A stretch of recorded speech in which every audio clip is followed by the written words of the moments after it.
करता है प्रभु।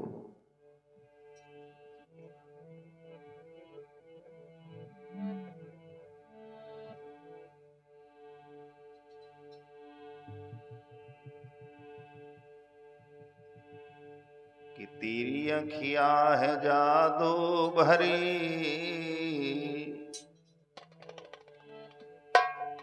तेरी अखियां हैं जादू भरी,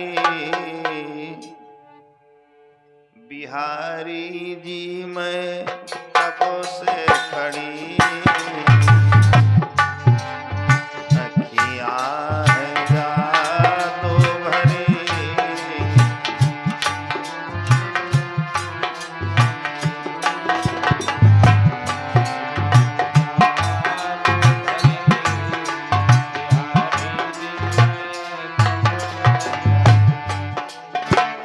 कब से खड़ी,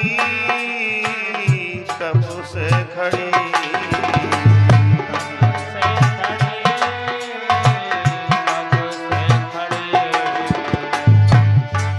तेरी अखियां है जादू भरी,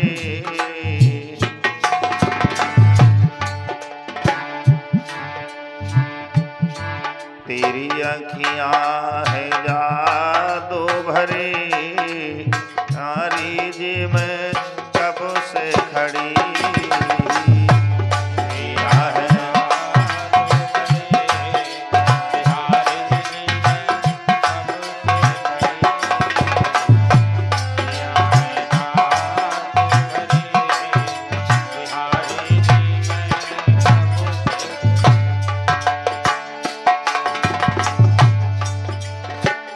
आए मेरे तुम श्याम सलोना,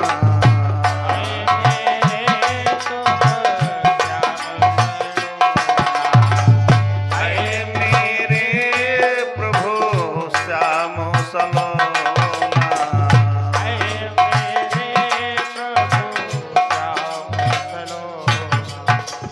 तुमने कैसा कर दिया टोना,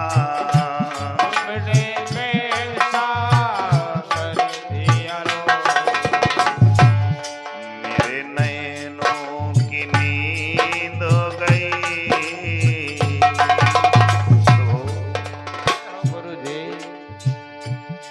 मेरे नैनों की नींद गई, बिहारी जी मैं कब से खड़ी,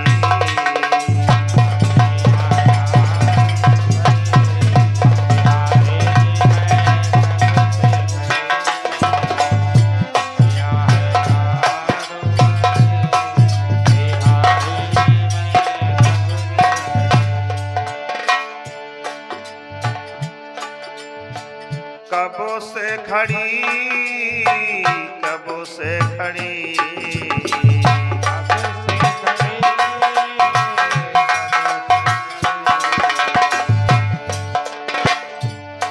मेरी अखियां है जादू भरी, तेरी अखियां है जादू भरी, बिहारी जी मैं कब से खड़ी,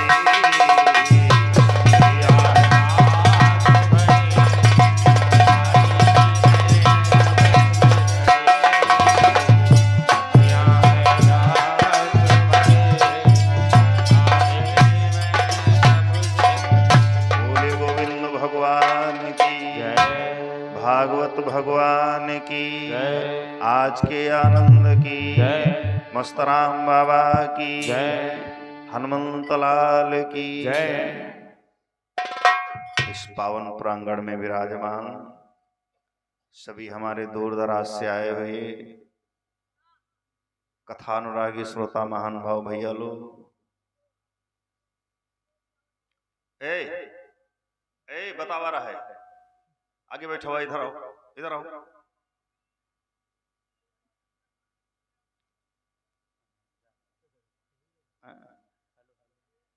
ये तो भैया लोग तो खैर बढ़िया है, ठीक है, खड़े हैं, लेकिन वो जो धुआक है यहाँ जिनका लड़का कहते हैं, इनका समझो खेतवा में जो गाड़ते हो आप लोग, लील गैया साण वगैरह बचे रहे हैं?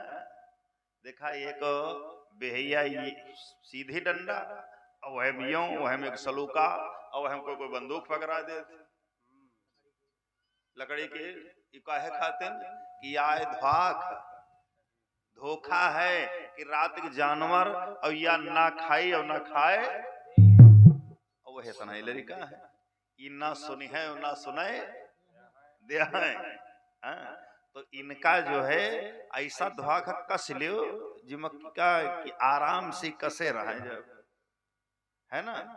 और भैया वो तो ठीक है, खड़े हैं, पर बैठने में को तकलीफ हो है। अब और का कहा जाए, चलो हम तो बैठे रहे थे भाई, हम खड़े हैं ना है, भगवान की कृपा है, भगवान का तुम जाओ बैठे रहे हो। कोई कोई भैया लोग हैं नहीं बैठ पाओ तो उनके आगे मजबूरी है। यहाँ तो देहात है, अब शहर में चले जाओ 2.5 क्विंटल के आदमी,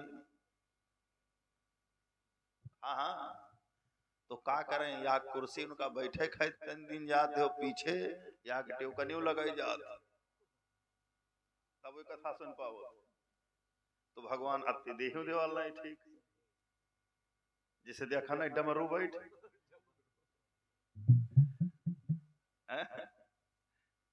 तो ठीक है, उसमें कोई दिक्कत नहीं है। आप लोग खाए जो खड़े हैं खड़े ना, हल्ला न मचाओ। कहने का मतलब है कि ऐसा तार होता है कि जहां तरंगें गई मनो नेटवर्क फेल, फिर कोई कल्याण नहीं होना है। आओ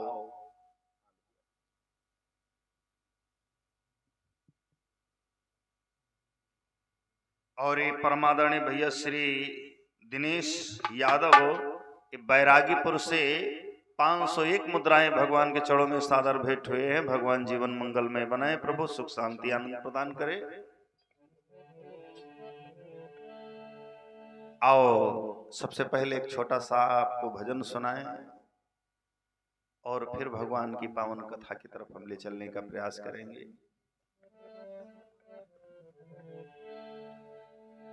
ये पद निर्गुण शैली भाषा में संतों ने लिखा है और कहा है कि जिस दिन वो मालिक हमें लेने आएगा तो कोई बहाना नहीं चलेगा, और जाना हमको आपको पड़ेगा। फिर चाहे गर्मी हो या सर्दी हो, बरखा हो, कुछ भी हो, लेकिन जाना है तो जाना है। एक पद के माध्यम से बताया है कि जिस दिन वो मालिक आएगा कि यही है बलमा हमारी, अरे लइके डोलिया कहार। जिस दिन वो परमपिता परमात्मा आएगा, आई है बलमा हमारी, अरे लइके डोलिया कहार, और चले जइबे मुख मोंदी चदरिया।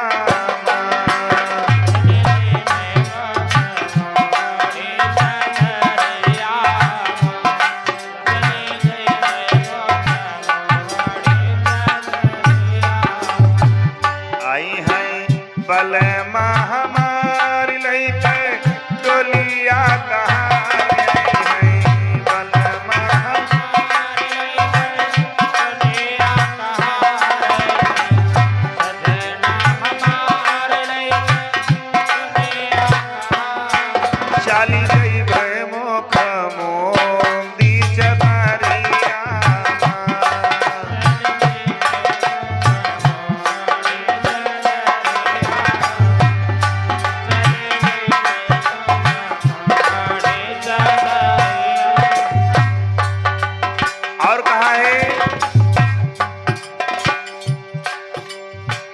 और जिस दिन हम चले जाएंगे आप सभी को जाना है।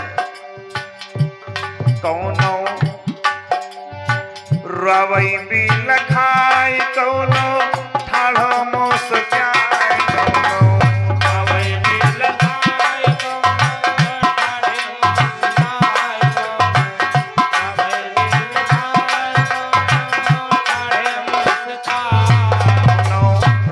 रवई बील खाए कौनो ठाढ़ो मोस क्याए कौनो खाती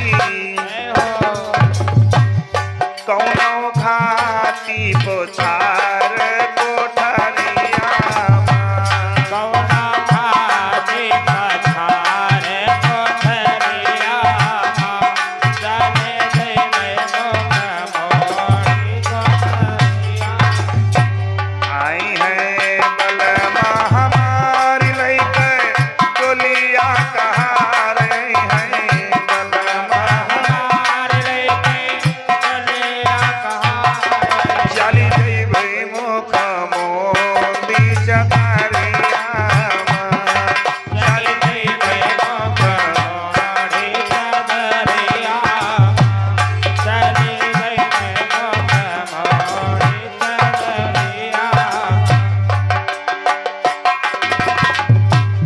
मैया रवई भी लखाई भाभी ठाड़ी मुस्काई मैया रवै बिल खाए भाभी ठाड़े मुस्काए मैया रवै बिल खाए भाभी ठाड़े मुस्काए रवई भी लखाई भाभी ठाड़ी मुस्काई सैया खाती जय हो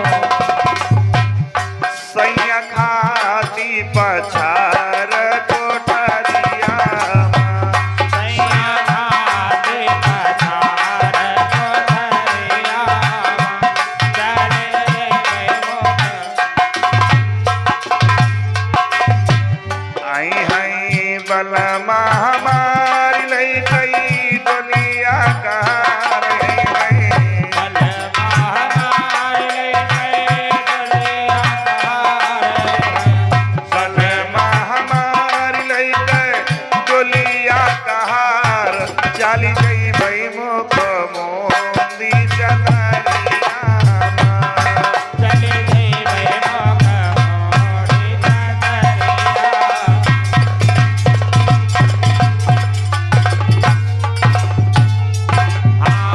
चली जइबै मुख मोरी चदरिया चली जइबै मुख मोरी चदरिया कौनो कपड़ा लयावै कौनो से दिया लगावै कौनो कपड़ा लगावै कौनो सदिया लगावै कौनो कपड़ा लगावै कौनो सदिया लगावै कौनो आगी लगावे सुंदर देहिया कौनो आगे लगावै सुंदर देहिया कौनो आगे लगावै सुंदर देहिया आई है बल महामारी लैके टोलिया कहार आई है बल लैके टोलिया कहार बल महामारी लैके टोलिया कहार चाली जइबै मुख मोदी चकारिया चले जइबै मुख मोरी चदरिया जइबै मुख मोरी चदरिया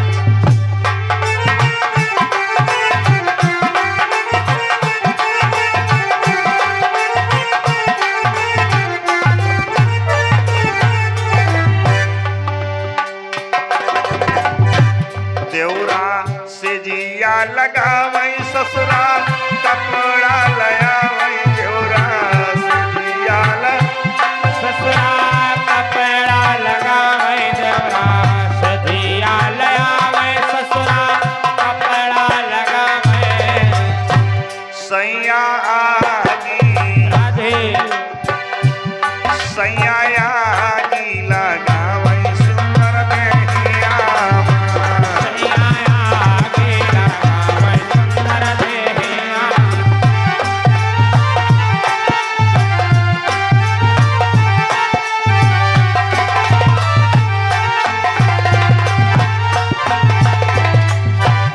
आई हाय बलमा हमारी लई गई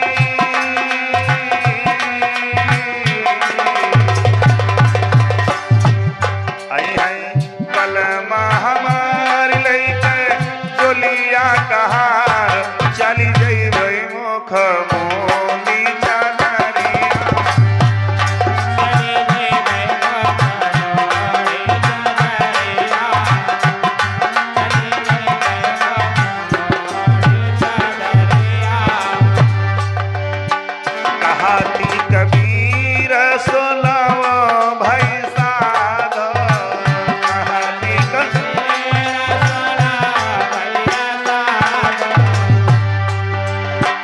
कहाती कबीर सुनो भाई साध कहाती कबीर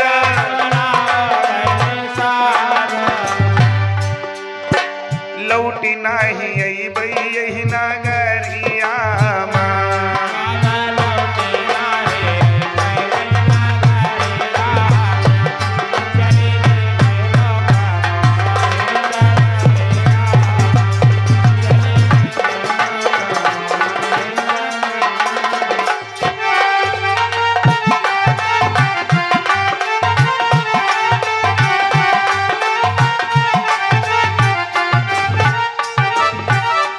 बोले गोविंद भगवान की भैया श्री रजनीश रावत बैराग्यपुर से भगवान के चरणों में 501 मुद्राएं सादर भेंट भगवत दान आया है। भगवान जीवन मंगल में बनाए, सो धन्यवाद है। आओ, बड़ी ही सुंदर चर्चा आप लोग भैया जी के द्वारा श्रवण करने जा रहे थे, लेकिन डिस्टर्ब कर दिया है भाई बीच में। हाँ, रानी नवलदे का ब्याह राजा परीक्षित की कथा। राजा परीक्षित ने भगवान की 7 दिनों तक मनसी कथा सुना था।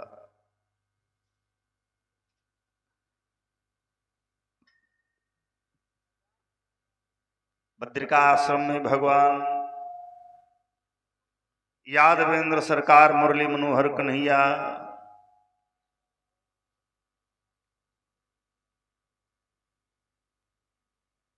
अनन्य भक्तों को दर्शन दे करके और असुरों का जो है विनाश करके द्वारिकाधीश बने। श्री सुखदेव जी बोले, हे राजा परीक्षित, भगवान इस पृथ्वी को जब पाप से मुक्त किया तो थोड़ा सा भगवान सोचने लगे, अगर गृहस्थ आश्रम में बंध जाया जाए तो हमारे आने वाली पीढ़ी भक्त हमारे उसी आश्रम में बंधे रहेंगे। भगवान कन्हैया शिल्पीकार विश्वकर्मा को बुला करके गुजरात में द्वारिकापुरी का निर्माण कराया और द्वारिकाधीश बने।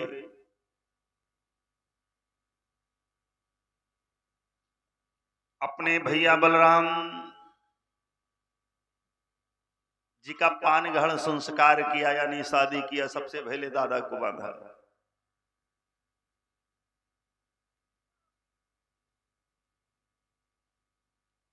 बलराम की स्त्री का नाम उससे अनन्य नाम है भाई।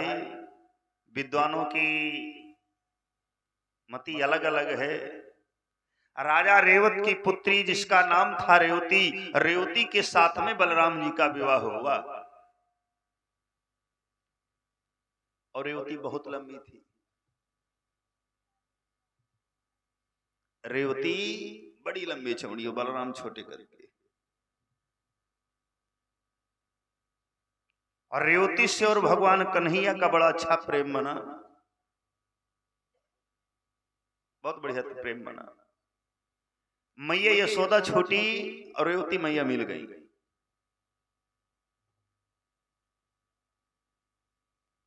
मेरे भगवत प्रेमियों,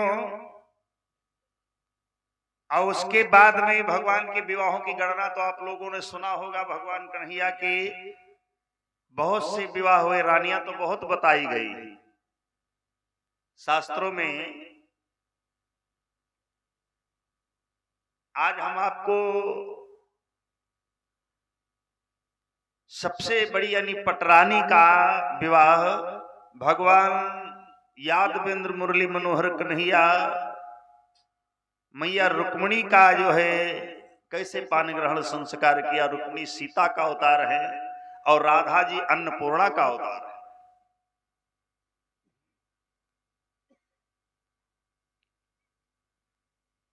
16,108 रानियों का वर्णन आया है व्यास भागवत में भगवान कन्हैया की, और जिसमें सबसे पहले पानी ग्रहण संस्कार किया तो केवल जो है रुक्मिणी का किया। वैसे रानियां तो और सब पहले ला चुके थे भगवान, लेकिन विवाह नहीं किया। और जब लाए तो पूरे यदुवंश में जितना द्वारिका में यादव था सब बलराम भैया को टॉर्चर करने लगा कि देखो कन्हैया एक बात बताइए, तुम्हारी प्रधानी तो जरूर है लेकिन तुम्हारा छोटा भैया कन्हैया अपने सिवा किसी को देखता नहीं है। 16,100 रानियां भगवान कन्हैया ने कहां से पाया।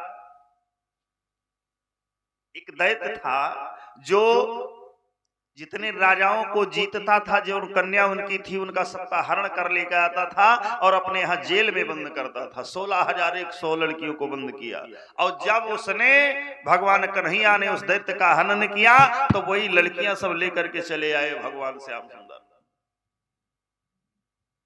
और ला करके द्वारिका में रखा। तो परारी लड़की बिटिया है,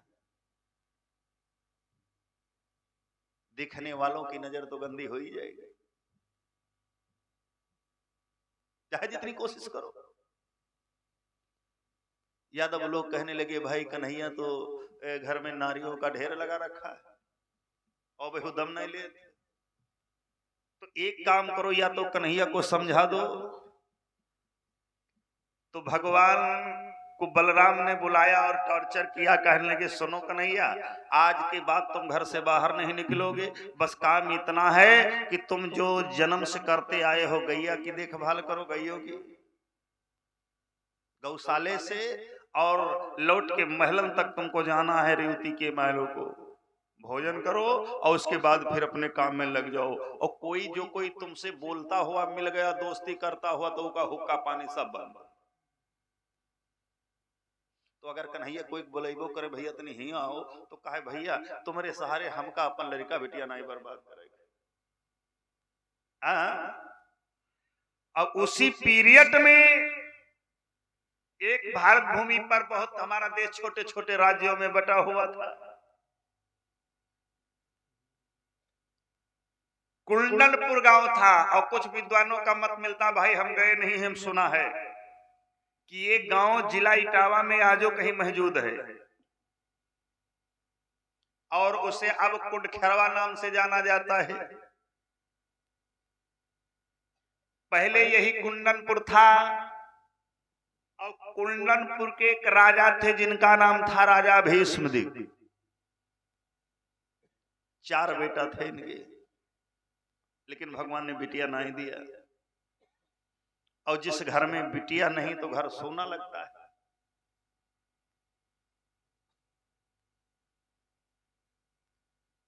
तो राजा भीष्मदेव की रानी का नाम था मृदुला।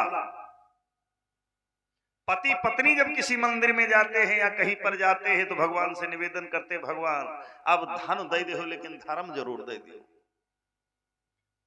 क्यों? अगर बिटिया नहीं है तो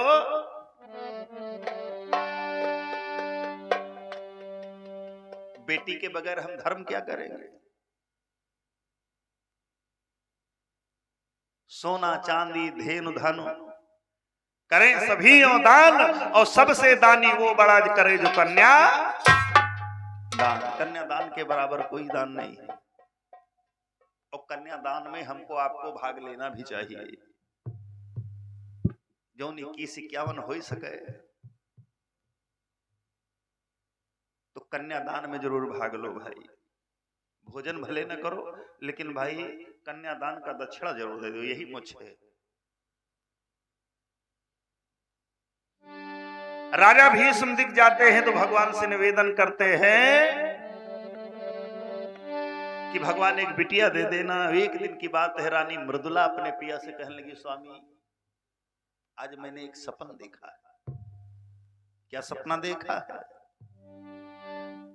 तब हंसी बोली रानी रानी, अरे सुनो ना राजा मोरे हो। रनी राजा सपना मैं देखूं आधी राती सापनो बाड़ा, सुंदर सापनो बाड़ा सुंदर हो।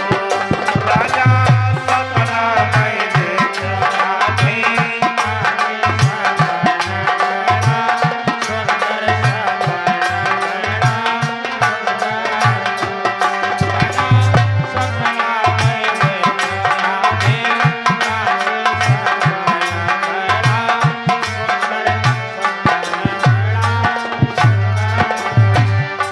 रानी मृदुला बोली, पिया मोरे राजा सपना मैं देखूं आधी राती सापनो बाड़ा, सुंदर सापनो बाड़ा सुंदर हो। राजा सपना मैं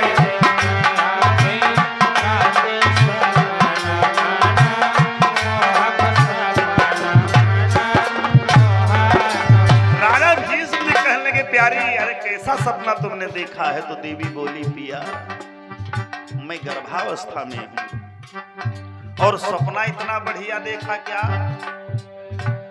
मोरे राजा लिहले है शेर सा वरिया यो माती दुर्गा, आवई जाली तो दुर्गा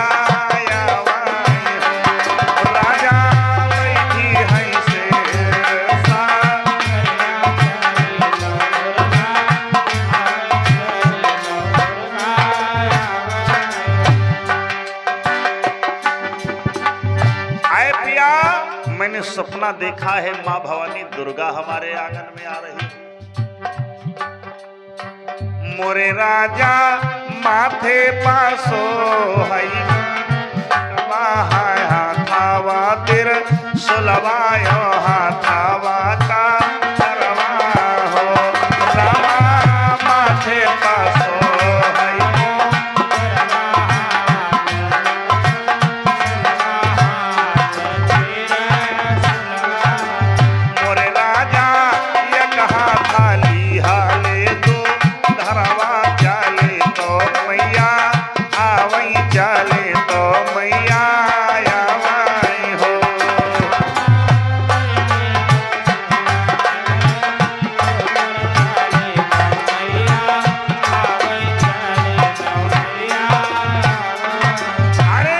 मृदुला ने कहा, पिया मैंने सपना देखा है कि मैया दुर्गा शेर पर चढ़ी, हाथ में कटार लिए है, माथे पक बढ़िया मुकुट लगा हुआ है और शेर पर सवार होकर के मेरे दरवाजे पर आई और दरवाजे से आंगन में आ गई। बोली दुर्गा मैया की।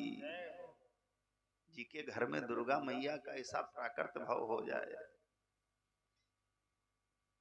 भैया बहनों, राजा भीष्म जी कहने लगे, कोई बात नहीं, मां का आगमन हुआ है तो नहीं हुआ तो कब हो ही जाएगा। और समय जब बीत गई तो रानी मृदुला ने क्या किया, शाम के समय में एक सुंदर बिटिया का जन्म दिया। बोले गोविंद भगवान की। और इतनी सुंदर बिटिया है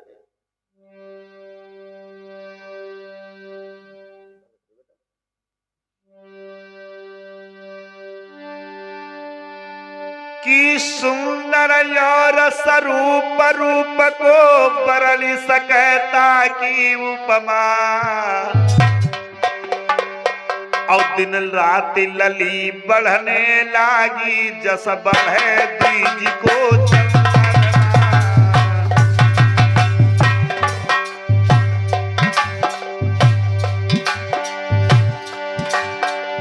सुंदर रूप स्वरूप ललिका बरन सकैता की उपमा।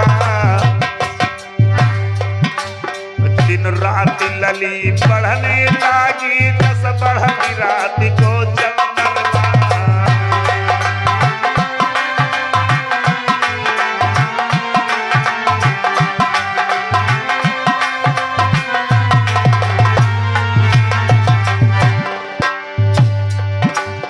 ओरे गोरी गोरी बहियाल रमकलैया, गोरे बनर बबीरी गाल।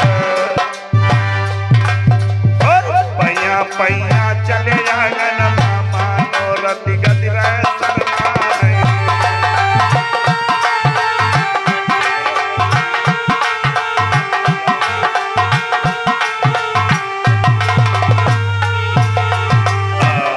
मेरे नौजवान साथियों, आज एक बिटिया का प्राकृत भाव हुआ, जिस बिटिया का नाम रखा है राजा भीष्म दिक रुक्मिणी। वो दिन दिन ऐसे बढ़ने लगी जैसे शुक्ल पक्ष चंद्रमा बढ़ता जाता है, और इतना रूपवान है वो बिटिया जिसका कोई जवाब नहीं। और धीरे धीरे धीरे धीरे भई सयानी, धीरे धीरे भई सयानी। अरे छिटकन लगी बदन उजियारी।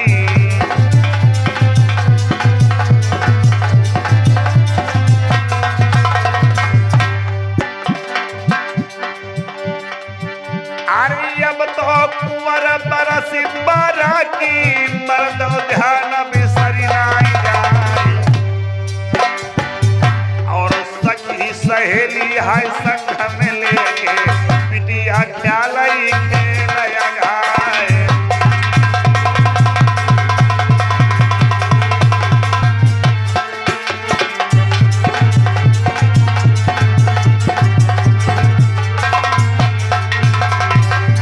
मेरे नौजवान साथियों, धीरे धीरे वो लड़की सयानी होने लगी।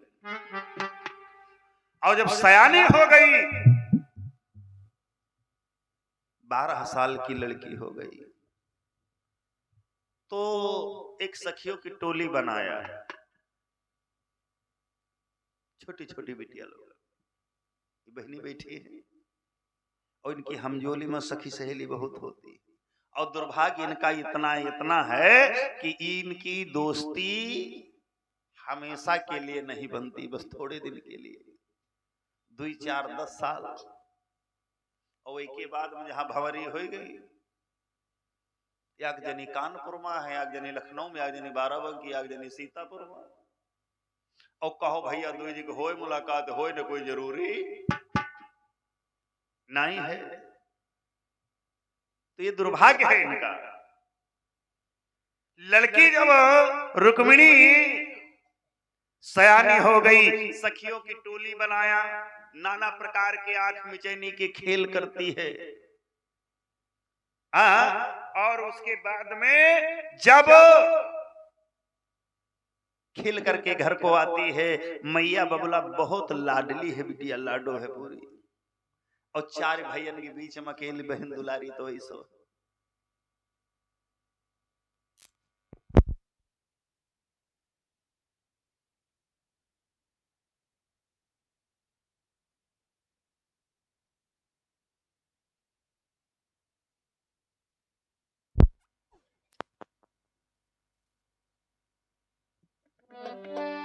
और जैसे इतना हुआ, एक दिन की बात है, रुक्मिणी सखियों के साथ में खेल रही थी, खेल आंख मिचैनी का खेल।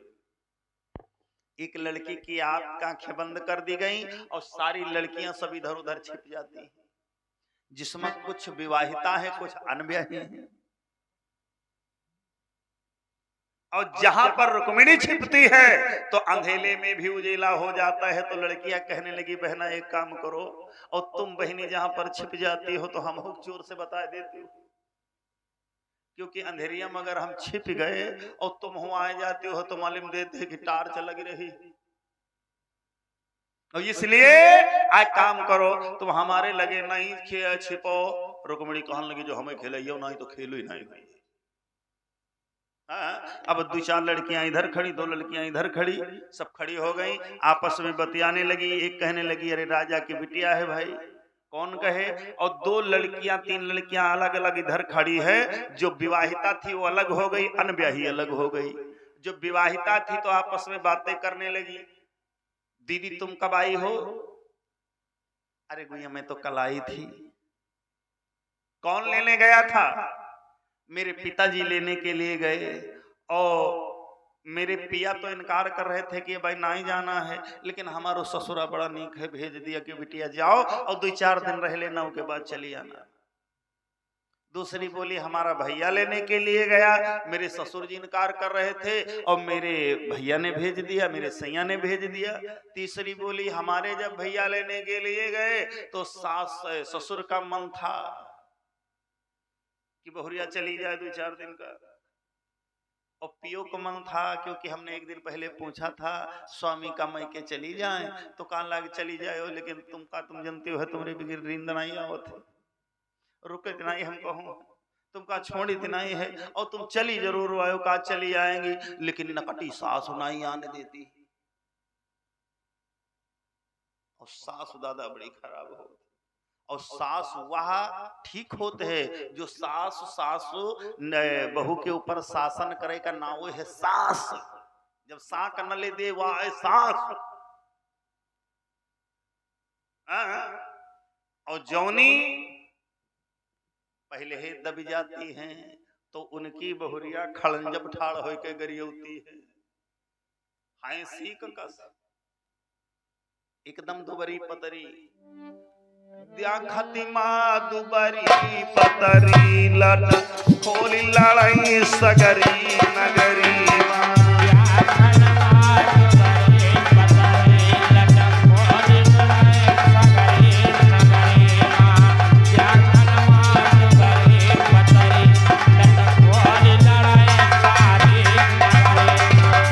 द्याखती माँ दुबरी पतरी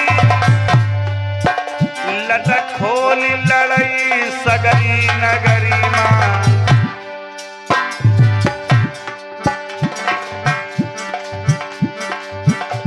और जहाँ थकी माँ छो खारी ले तब पति के लाता नहीं बड़ी माँ।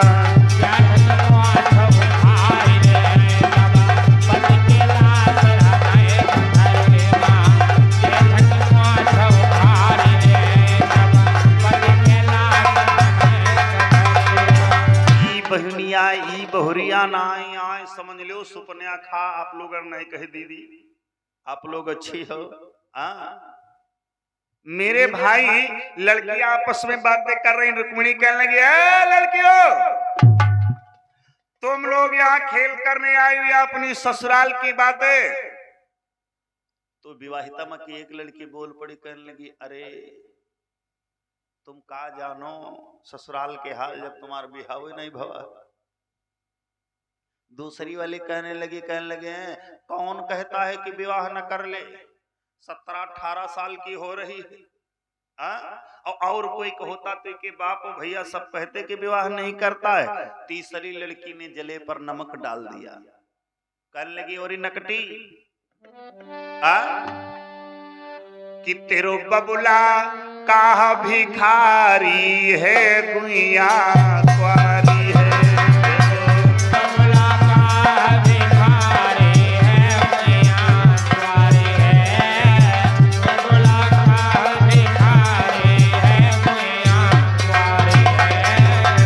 दूसरी बोली कहने लगी दीदी 5 बरस तो हमसे बड़ी है,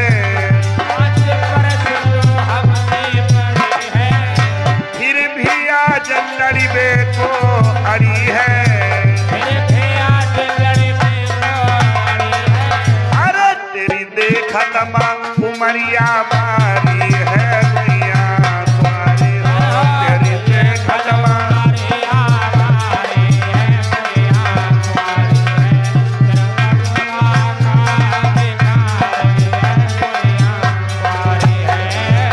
और क्या बोली सुनो, कहीं के बबुल से ब्याह कराई ले, कहीं के बबुल से ब्याह कराई ले, ब्याह कराई ले। तो ससुरारी मां मौज उड़ाई ले, ससुरारे ममोद उड़ाए ले, ससुरारे ममोद उड़ाए ले। तो चंद्र बदन उजियारी है गुइया कुंवारी हो, तो चंद्र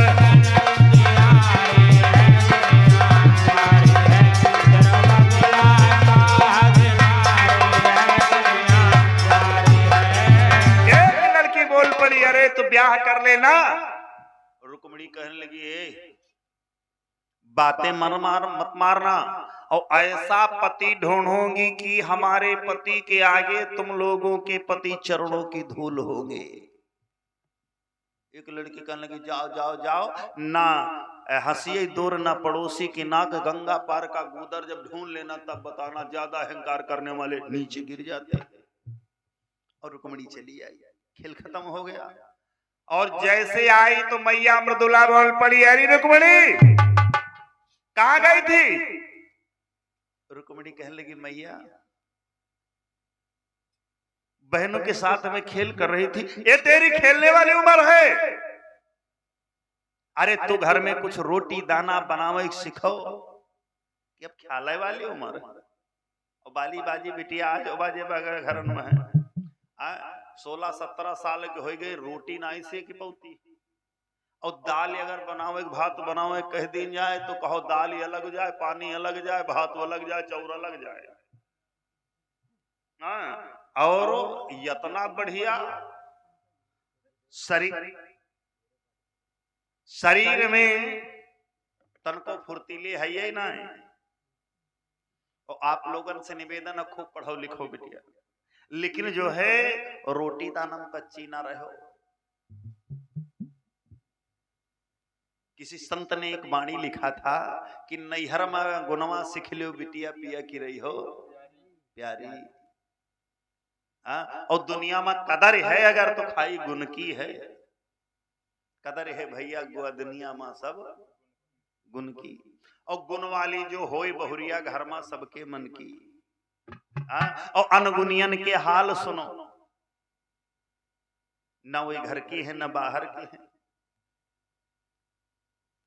नैहरे जाती हैं तो नैहरे में भौजाई ताना मारती, और ससुराल में ननदिया सासु ताना मारत। और गुण वाले का आप लोगन में यही है, गुण वाले सब पैसा पावे बने कलेक्टर डिप्टी, आदमी वो होए मुख्यमंत्री प्रधानमंत्री कलेक्टर डिप्टी सीडीएम वगैरह सब बने हैं। और एक हम हो तो मान जो गली गली भीख मांगी थी,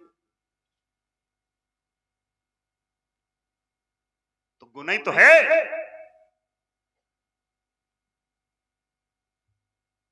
गुण वाले सब पैसा पावे बने कलेक्टर डिप्टी, और अनगुनियन के हाल सुनो ढावत ढावत ईटा दादा चांद सफा जिनकी कदर है भैया दुनिया में सब।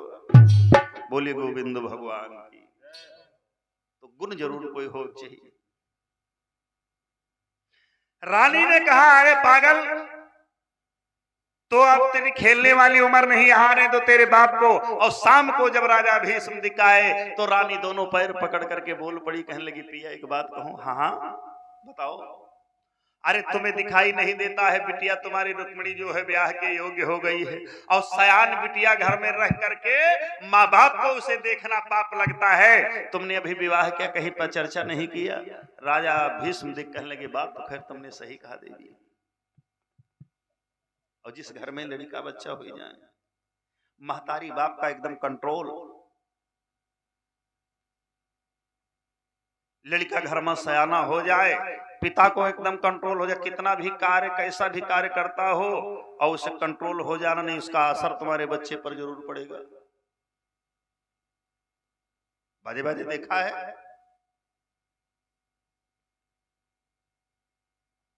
ऐसे कम वो होता है। बीड़ी तमाकू इत्यादि जितने भी धूम्रपान वाली चीजें हैं, और जब लड़का बच्चा हो जाए तो 2-2 3-3 शीशी ठासा लगा, अब जा मजा आवा। अब चिंता कोई नहीं, अगर कोई कहे भैया पिए तना जो पियो खाई हो तो डैमेज हो जे है गुर्दा और मर जी हो तो कहा मर जी में कोई बात नहीं, ले वाले तैयार है। हाँ? और लड़का देखा बप्पा जब 360 हासत है तो हम अब चालू करी।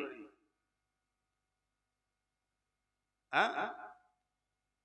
तो इसलिए हमको आपको भी चाहिए कि थोड़ा कंट्रोल में आ जाना चाहिए।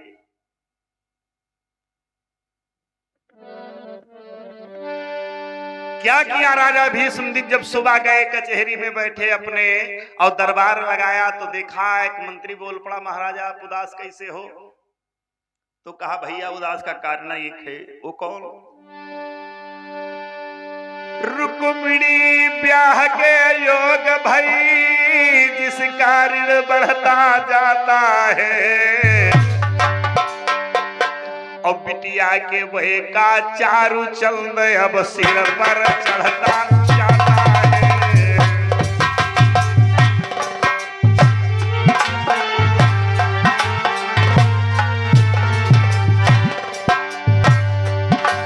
रुक्मिणी ब्याह के योग भई जिस कारण बढ़ता जाता है बिटिया के वह का चारू चंद्र अब सिर पर चढ़ता जाता है।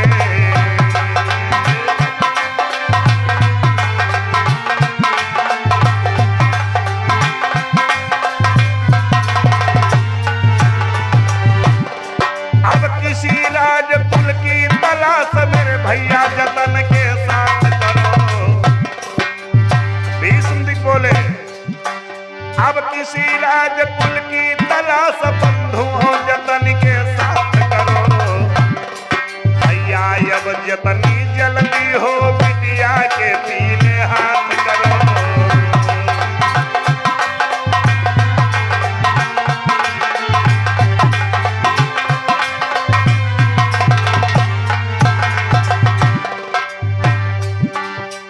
महाराज भीष्म कहने लगे भैया बिटिया रुक्मिणी ब्याह के योग्य हो गई है।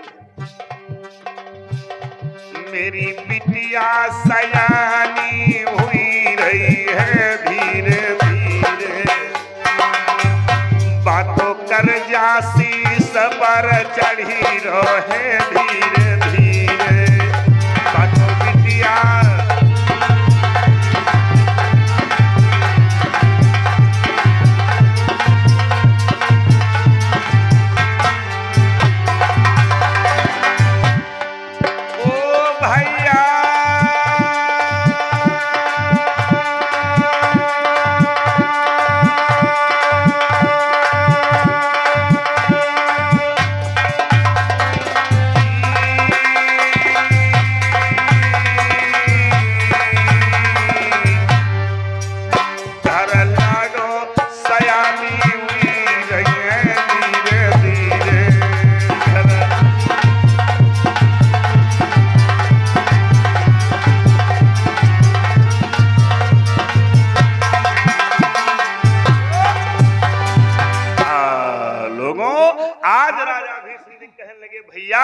बेटी मेरी ब्याह के योग्य है और आप लोग कहीं लड़का बताओगे? क्योंकि बिटिया लड़की का विवाह करना हो तो बगैर कोई पूछे कहां बनेगा? बगैर पूछने से कहां बनेगा? दरबारी बारी बारी से राजाओं के नाम गिनाने लगे और कुछ और लोग उन लोगों के गुण और बल बताने लगे। दरबार में एक से एक लोग बैठे थे। सबसे पहले एक दरबारी खड़ा हुआ और कहने लगा महाराज बात तो सही है और हमारी समझ में आ रहा है एक लड़का है मेरी नजर में, कौन? बहुत बलशाली है। बिटिया रुक्मिणी का विवाह सोनिकपुर के राजा बाणासुर के साथ में कर दिया जाए। बहुत बलधारी है, भगवान शिव का भक्त है, ठीक रहेगा ना? एक दूसरा लोग खड़े हो गए, कहने लगे महाराज ये काम नहीं ठीक है। वो है तो बलशाली लेकिन मार्ग से अपने विचला हुआ है, अहंकारी है और उसका खान पान भी बदल गया है। मांस मदिरा का सेवन करता है, जिसके घर में देवी समान बिटिया हमारी जाएगी, अरे उसका भविष्य खराब हो जाएगा, नहीं ठीक है। वो हकीकत है। आदमी जो है जान जाए कि लड़का यू नालायक है तो अपनी का बिटिया बिहाव करी, लेकिन मंझिन का कहा जाए दादा, फलानी जगह लड़का है भैया देख लियो चले, अरे बहुत बढ़िया लड़का है, बढ़िया हष्ट पुष्टवादी का है और बड़ा सुंदर है और परिवार भी बढ़िया है, पैसा वाले हैं, और भले रात एक चोरी करत हो, यू कोई बताई नहीं। और लड़का कि गुण बताएंगे लेकिन अवगुण नहीं बताए हैं कि भैया लड़का तो ठीक ठाक है लेकिन मसाला पुड़िया खात है, रोज खड़ंजा छिपत चला जे के द्वारे थोक मारत 50 बातें पकड़ाओ, यू कोई नहीं बताई। लड़का बहुत बढ़िया, हमारे कहे बिहाव भैया कह दियो बिटिया जिंदगी भर सुख करी। और कोई कोई लड़का बिहार पहले खात पियत है लेकिन जब बिहाव हो जाए तो छोड़ियो दे। इसे हमारे मास्टर बैठे हैं, पहले बड़े भाई हैं और जब से बिहाव होएगा अब लड़का बिटिया होंगे, अब ये अपने मंगन रहा तो घर ही गा करे, अपने मंगन रहा कुछ लेना देना मंगन रहना। और बाजे बाजे हैं कि बिहाव जब हो जा तब दारू चालू करत पिया, और पिए खाए वाली चीज है भाई, हम इसका दुरुपयोग नहीं करे। और कबहो अब का कही, एक दिन कहला पंडित जी तुम तो हम कहा हम भैया पीती है, बिगिर पिए नशा तो हर आदमी के है, बगैर नशे का कोई आइए नहीं। और बदनाम खाली या शराब है, दारू बदनाम नशे में सारी दुनिया। हम हो नशे में, इन हो नशे में, तुम हो नशे में, और हम हो नशे में घूमी ले ढाल हारमोनिया। तुमरे सुने के नशा है, इनके बजावे के नशा, हमरे गावे के नशा है, तो नशा ही तो है। टेलर के यहाँ 50 रुपया घरवाली के ब्लाउज की सिलाई बाकी है और संझा का 50 जेब में है, और वही 50 ढोड़त है, जैसे बाजा वाले भैया साथ जने ढोड़त रहे, और बेर बेर इशारा करें कि अत्ते हैं और तनिक दे दो तो फिर अब है हमारा मौसम बन जाए। वारे भगवान, तो कहला कि हमरे ते नहीं।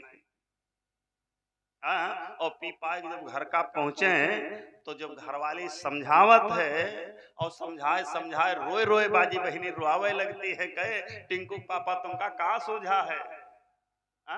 तो कहती है, कहेगा आई तुम्हार कसम लड़कन कसम है, आज पी ले न जिंदगी में कब हो नहीं पी, अब भोर भवा मानो हुई।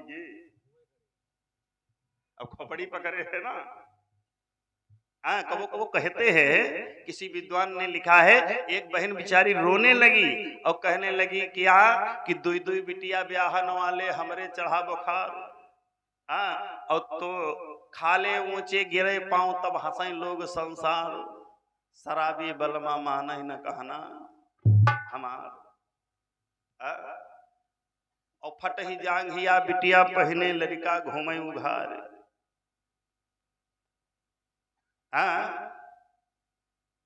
फटी जांघिया बिटिया पहिरे लड़का घूमे उघार, और खात की बेरिया होए लड़ाई और जियरा जरई हमार। कोई कोई बहनी रुआवे लगती कि हैजा कटऊ कहना न माने हमार, मर जाओ तुम्हें कि हमें मर जाई। ये दशा होती है।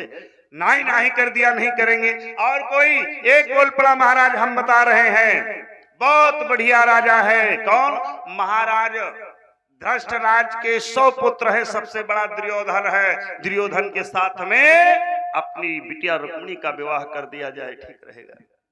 दूसरा बोला नहीं ठीक है। क्यों? अरे वो 100 भाई तो हैं लेकिन अहंकारी बहुत बड़े हैं, अपने भाइयों का हिस्सा हड़प कर रखा है, विवाह नहीं ठीक है। वहां जो अपने भाइयों का नहीं हुआ तो तुम्हारी पुत्री का कब होगा। और हकीकत है जो भैया भाई क्या हिस्सा हड़प कर ले तो समझ लो आगे आने वाले काल में सुख सुई हो नहीं। बाप की दी हुई एक रोटी है आधी आधी ले लियो, काहे उमक काटो। और तीसरा कहने लगा महाराज हम बताएं कि लड़का है हमारी समझ में आ रहा है कहां। महाराज उन्हीं के परिवार में दुर्योधन के परिवार में चचेरे भाई हैं महाराज। पांडु के 5 पुत्र हैं, किसी एक के साथ में कर दिया जाए बिटिया रुक्मिणी ठीक ठाक रहेगी। तीसरा बोल पड़ा कहने लगा वही तो सरा जुआरी आनेस था जौन याक मेहरिया 5 जने घर में 5 पतियों की स्त्री है द्रौपदी टीका जुआम हार गई का बिहाव करे हो नाश हो जाएगा नहीं ठीक है। घंटों तक चर्चा छिड़ी रही पर ब्याह कहीं तय हुआ नहीं, कहीं पर नहीं तय हुआ। अंत में क्या किया एक सबसे बड़ा वाला लड़का राजा भीष्म दिक्का खड़ा हो गया और कहने लगा पिताजी हम बताएं एक लड़का हमारी नजर में है का बताओ बेटा।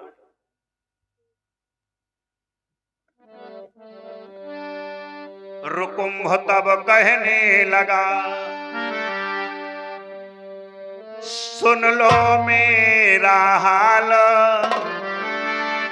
बहन रुक्मिणी के लिए है शिशुपाल महान। शिशुपाल चंदेरी का राजा है बढ़िया और उसके साथ में रुक्मिणी का विवाह कर दिया जाए और फिर जाना लड़का है। क्यों? क्योंकि उसने शिशुपाल की बहन रुकुम्भ को ब्याही है। तो कहने लगे भाई राजा भीष्म कहने लगे है पागल हो गया है, अरे उसकी बहन तेरे को ब्याही तो अपनी बहन वहां ब्याहेगा। तो कहने लगा पिताजी इसमें कोई बात नहीं है, उसने हमारा घर बसाया हम उसका घर बसाएंगे। और रही बात रिश्तेदारी की जब उनके यहाँ हम जा तो हमका जीजा कह दे और जब वो हमरे ही आए तो हम उका जीजा कह दिया और बीच में जो कहीं मुलाकात हो गई तो राधे राधे आदान प्रदान होगा सीताराम होगा। रुकुम्भ की बात सुन करके महाराज भीष्म कहने लगे चुप बैठ बे नालायक कहीं का। अंत में एक और लड़का खड़ा हुआ सबसे छोटा और कहने लगा पिताजी हम बताएं एक लड़का। हाँ हाँ मेरी बहन रुक्मिणी के योग है, यादवेंद्र सरकार द्वारिकाधीश भगवान कन्हैया के साथ में विवाह किया जाए तो ज्यादा बढ़िया रहेगा। क्यों?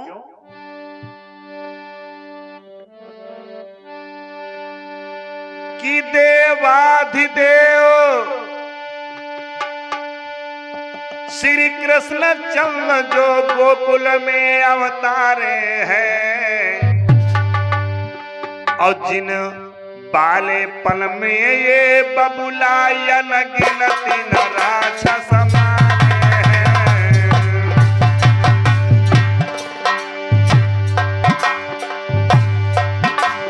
देवाधिदेव श्रीवास देव अवतारे हैं जिनकी हर लीला ने बबुलायन गिनती न राक्षस मारे।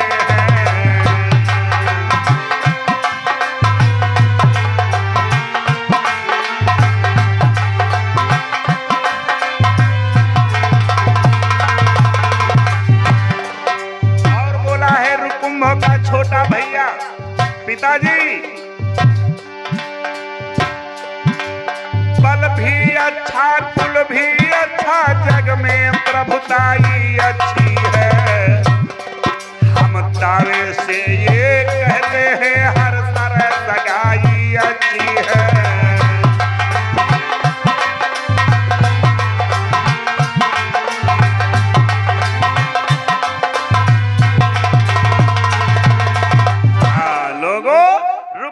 छोटा भैया बोल पड़ा पिताजी हमारी समझ में आ रहा है यादवेंद्र सरकार मुरली मनोहर कन्हैया इनके साथ में बहन रुक्मिणी का विवाह कर दिया जाए सुख से आराम से जीवन व्यतीत करेगी बहना ठीक रहेगा।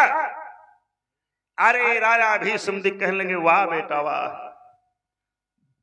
तुमने मेरे दिल की बात छीन लिया। हम अपनी बेटी रुक्मणी का विवाह कन्हैया के ही साथ करेंगे। और इतने में उठ करके खड़ा हो गया रुकुम, वही बड़ा वाला लड़का, कहने लगा पिताजी एक बात बताओ। अत्ता बढ़िया लड़का हम बताएं कहा तुम ब्याह नहीं कर रहे हो? और कन्हैया, कन्हैया को जानते हो कौन है? जो 16 साल नंद के घर अरे गौओं से गुजर चलाता रहा, नापाक मलेच्छ अहीरो का जो झूठा मीठा खाता रहा।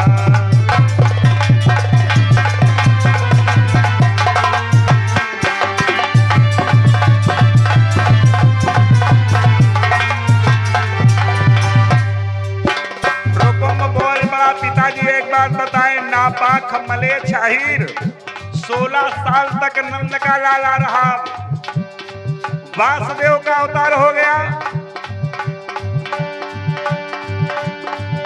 ऐसे अनजाने लड़के को क्या अपनी भगनी पे डाले, और थोड़ी सी प्रभुताई पर क्या अपनी नाक कटा डाले।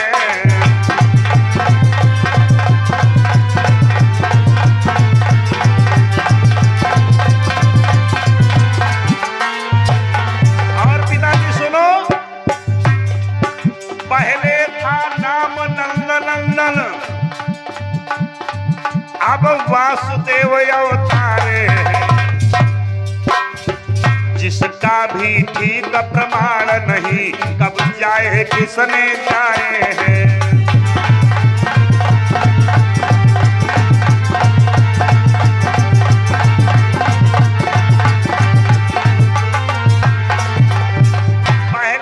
नाम नंदनंदन, अब वासुदेव अवतारे हैं, और जी का कोई ठीक प्रमाण नहीं है कब जाए किसने जाए है। जी का यूं पता नहीं कि का लड़का है।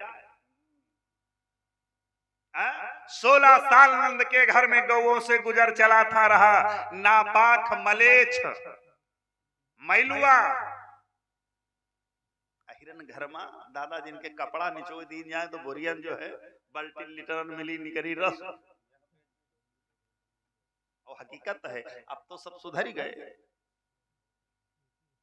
तो पहले बुढ़वा लोग इस रहे कि का कहा जाए, तब इतना भाई व्यवस्था नहीं रही और ना इतना पैसे रहा। महीनन के हिसाब जाड़े में यहाँ बुढ़वन चिलुआ पर जाते रहे भाई, या कई गुदरिया मजाड़ू काटे। अब तो सब शुद्ध हो गए, अब अहीर नहीं रह गए, अब यादव जी हो गए।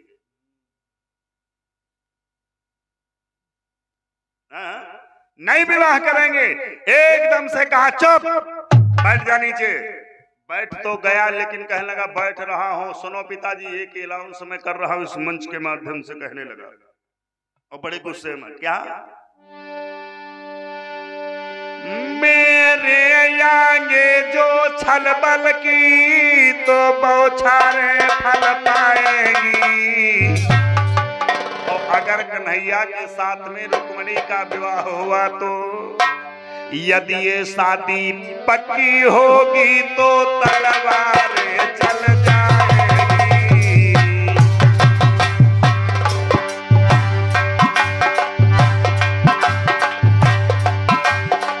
मेरे आगे जो छल बल की तो बौछारें फल पाएगी। और ये शादी पक्की होगी तो तलवारें चल जाएगी।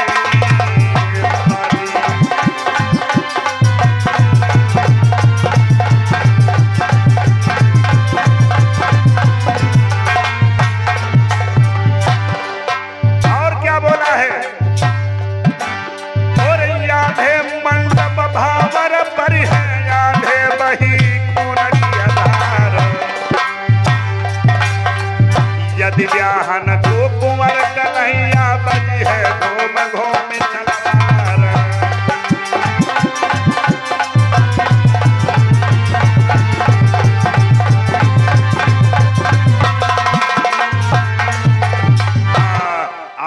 रुकुम कहने लगा अगर इस शादी पक्की हो गई तो फिर तलवारें चलेंगी। राजा भीष्मदिक ने समाज को जो है उजाड़ दिया और कहने लगे भैया अपने अपने घर जाओ, ये लड़का पागल हो गया। महाराज भीष्मदिक उठे दरबार को चले गए और इधर रुकुम ने क्या किया, सोचने लगा कहीं पिताजी हमसे पहले ना शादी तय कर दे।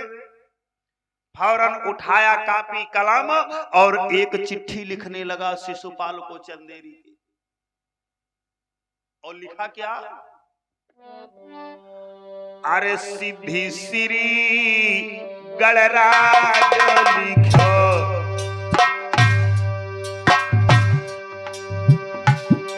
गणराज लिखो,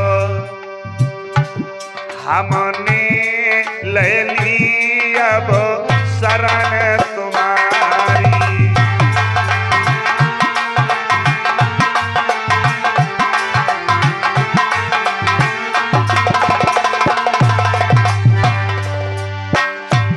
अरे सिद्धि श्री गणराज लिखो रे गणराज लिखो, हमने ले लिया अब शरण तुम्हारी।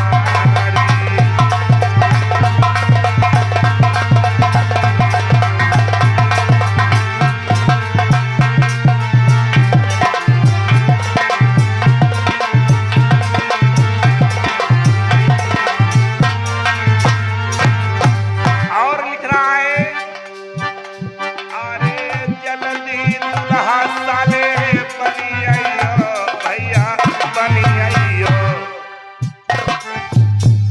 मेरी ब्याह नयोगी है महेश कुमारी।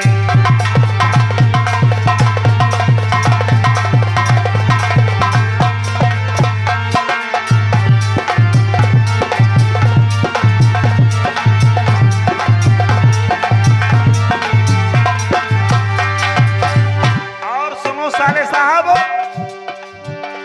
अरे दुल्हा बन के साले अइयो, कुदर मिलइयो रे ढाल तलवार।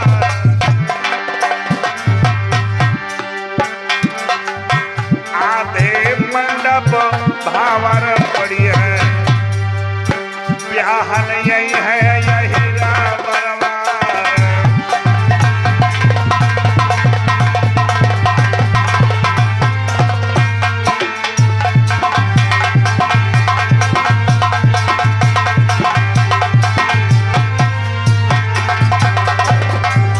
नौजवान साथियों, चिट्ठी लिख करके एक धावन को,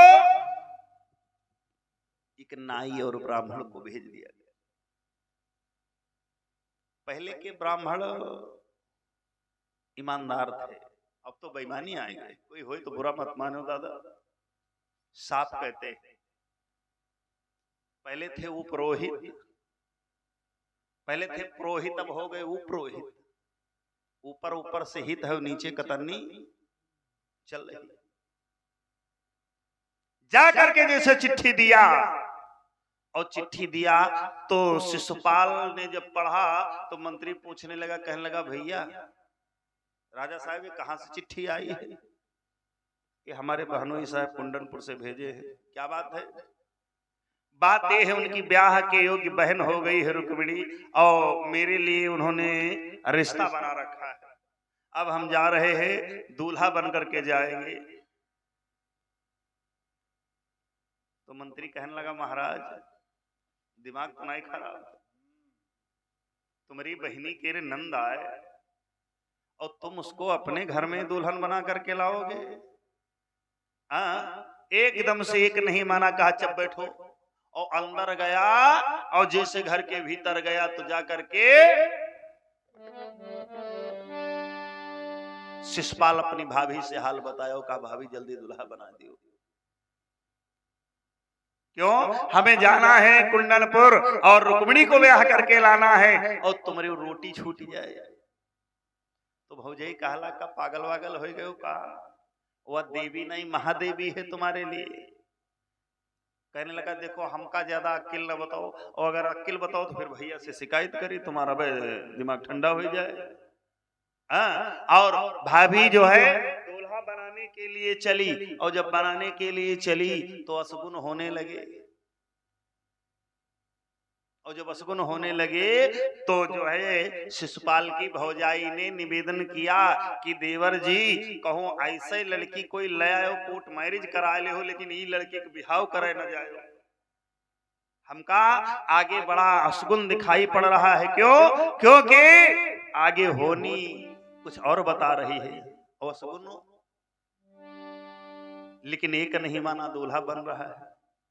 और इधर रुक्मिणी ने जब सुना कि मेरे भैया जो है मेरा विवाह छोटे भैया पिताजी तो कर रहे थे कन्हैया के साथ में, और कन्हैया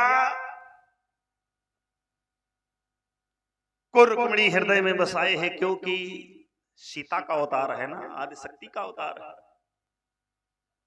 सोच रही भगवान कब तक बिछड़ेंगे इधर उधर, जल्दी से मिलो। और लेकिन जब ये इनकारी देखा तो रुक्मिणी जो है रोती हुई चिल्लाती रही कि बिहाव नहीं करब हो चाहे जो कुछ, जहां हमार मन है तहां बिहाव नहीं होई, और जहां मन नहीं है तहां बिहाव होई। और तब तक के लिए सुबह का समय था, एक ब्राह्मण आ गए मांगने खाने के लिए, और आवाज लगा रहे हैं कुंडनपुर में द्वारे द्वारे कि ब्रजभूमि में हुआ है अवतार कन्हैया का, अहो अहो भाग्य जिसके दीदार कन्हैया का।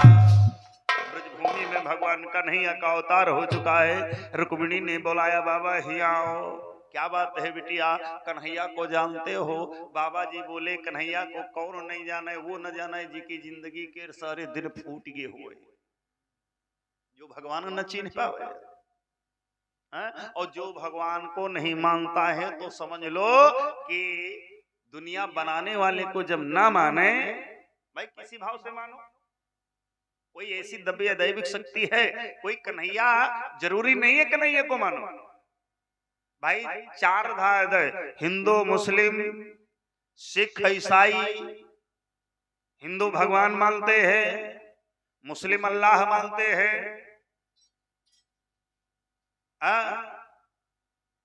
सिख वाहेगुरु को पूजा करते हैं, गॉड की पूजा कर, ईसाई गॉड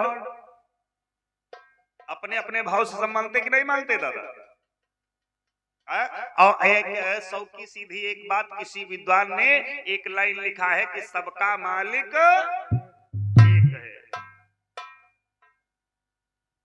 किसी भाव से मानो भाई। तो पंडित जी कहने लगे हाँ हाँ जानता हूँ, क्या बात है बिटिया? तो कहने लगी बाबा एक काम करो, एक हमारा रत्ती भर काम है, और तुमका जो कुछ मांगो सो हम दे देवो। क्या? या चिट्ठी लिख दियो जाए के द्वारिका में कन्हैया को दे आओ, और तुम जितने दिन आई हो नहीं उतने दिन तुम्हारा खाना खर्चा तुम्हारे घर का सब हम चलाएंगे। कहिए ठीक है, लिखो चिट्ठी। रुक्मिणी चिट्ठी लिखने लगी भगवान के पास, और लिख रही है और रो रही है बेचारी। अरे पाती पाती पाती रे उनका लिखी,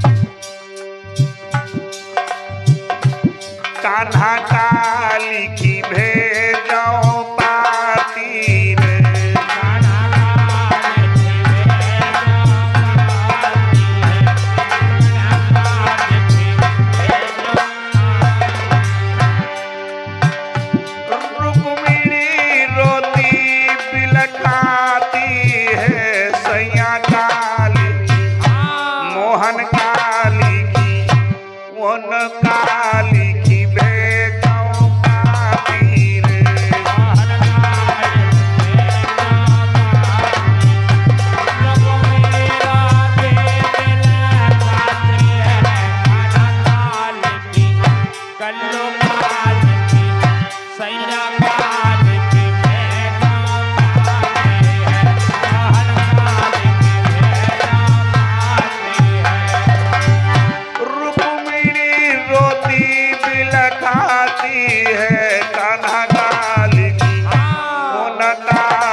जो तुम श्याम लेने को लाई हो, रुक्मिणी खाई रे जहरो मर जाई। अरे जियति चमेरी हम नाई नहीं है, तुमसे साथ रहनी बतलाई।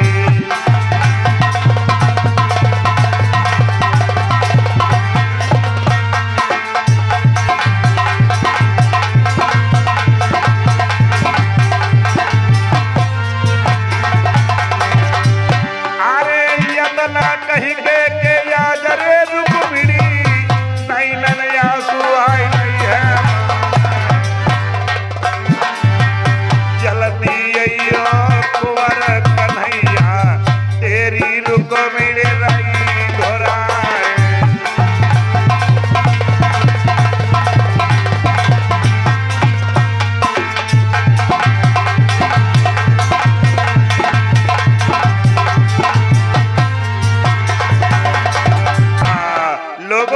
आज ब्राह्मण देवता को वो चिट्ठी दे दिया और कहा जल्दी ले जाओ द्वारिका के लिए।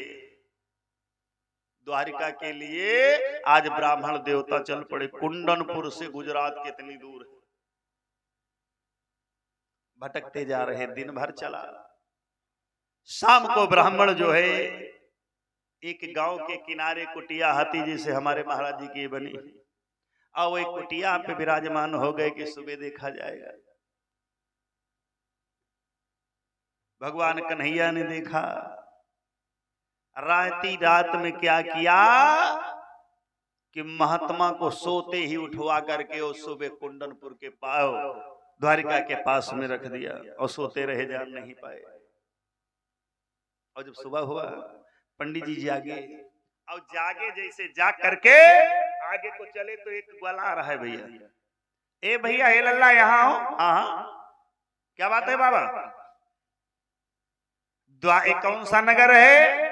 बताया ये द्वारिका है। यहाँ कहीं कन्हैया रहता है? तो ग्वाला बोला, बाबा तुम्हारा दिमाग सही है, यहाँ कन्हैया वनैया नहीं रहता है। यहाँ यादवेंद्र भगवान मुरली मनोहर कन्हैया है। और इज्जत से थोड़ा नाम लिया करो हो पंडित जी। कहाँ का जाना है, कहाँ से आए हो? भैया हमें कन्हैया से मिलना है, हम कुंडनपुर से आए हुए हैं। तो ब्राह्मण कहने लगा, ग्वाला कहने लगा, भैया एक बात बताइए पंडित जी, आप कन्हैया के पास मत जाओ। क्यों? क्योंकि उस समय इतनी बड़ा कर्फ्यू लगा हुआ है भगवान के ऊपर कि कोई मिल नहीं सकता है। और फिर कन्हैया के पास जाओगे तो तुमको पानी नहीं मिलेगा। और ठीक वो देखो चले जाओ, सामने यादव की चौपार बनी है और वहां पर कन्हैया के बड़े भैया दादा बलराम जी बैठते हैं, और तुम सीधे डायरेक्ट वहीं चले जाओ। सुबह सुबह का मामला है, और जाओ बाबा, बहुत बढ़िया सेवा तुम्हारी करेंगे। नाश्ता पानी करो, और जौन बढ़िया गढ़िया गैया का मट्ठा सुबह सुबह मिलेगा, गुड़ डाल के पी लियो, माइंड फ्रेश हो जाएगा। बोला है कि तुम सीधे वहीं चले जाइयो जहां मिले प्रेम से मेहमानी। बाबा, और जो मनमोहन के पास जाओ तो मुश्किल मिलबो है पानी।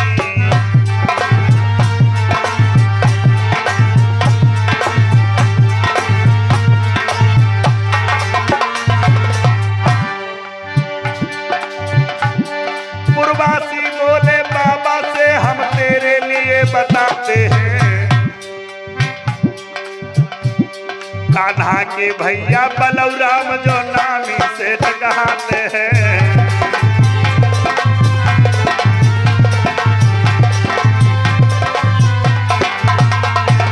और बाबा तुम सीधे वहीं चले जाइयो जब मिले मैम से मेहमानी। मनमोहन के पास जाओ, मुश्किल मिलबो है पानी।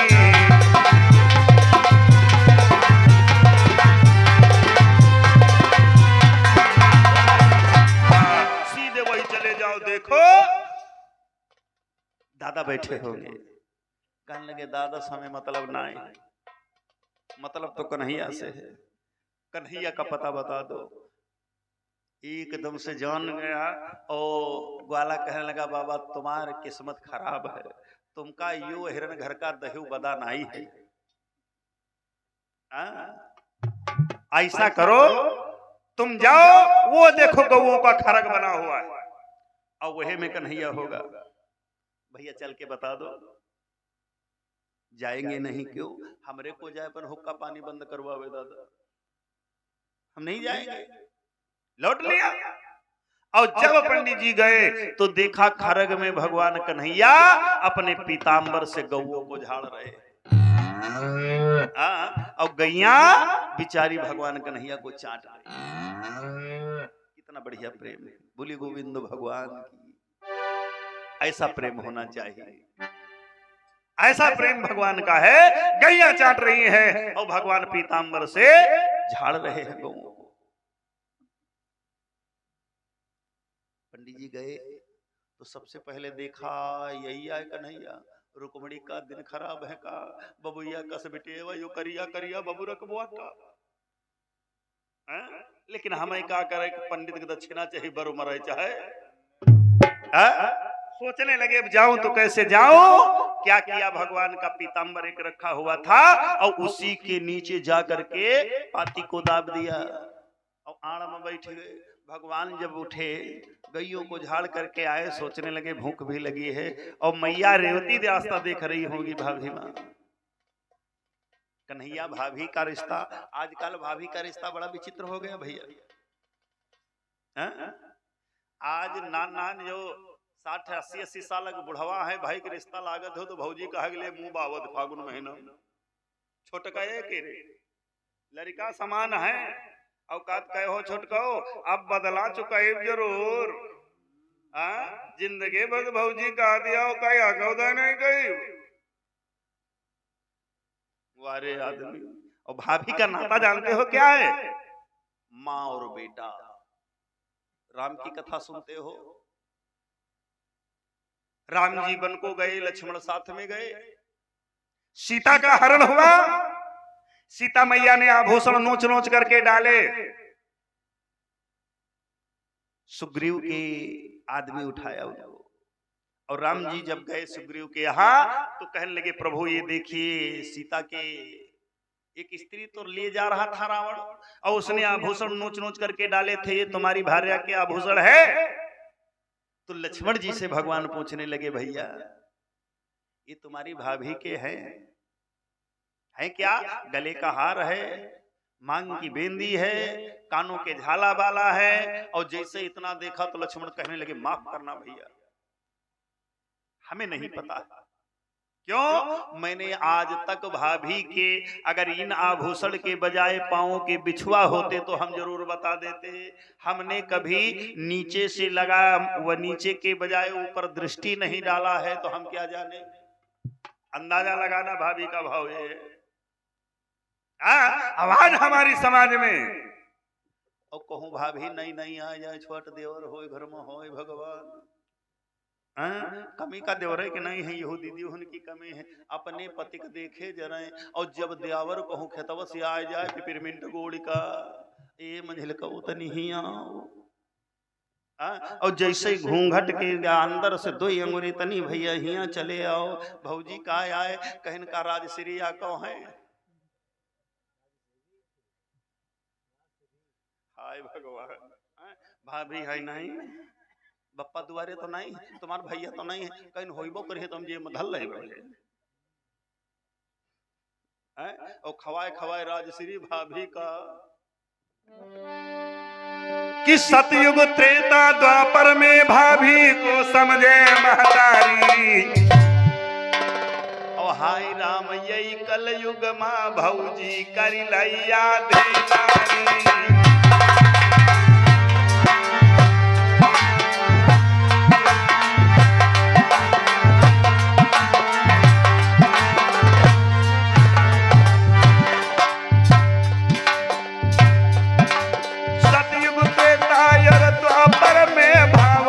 समझे महतारी।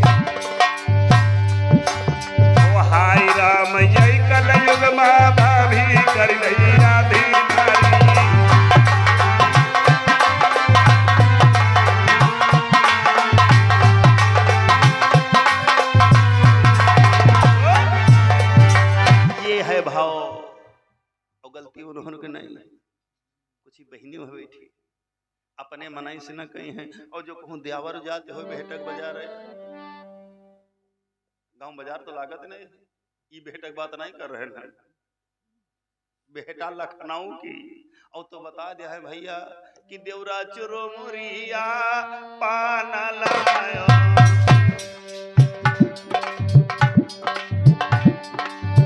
पान लायो, पान लायो देवरा चौमिनिया।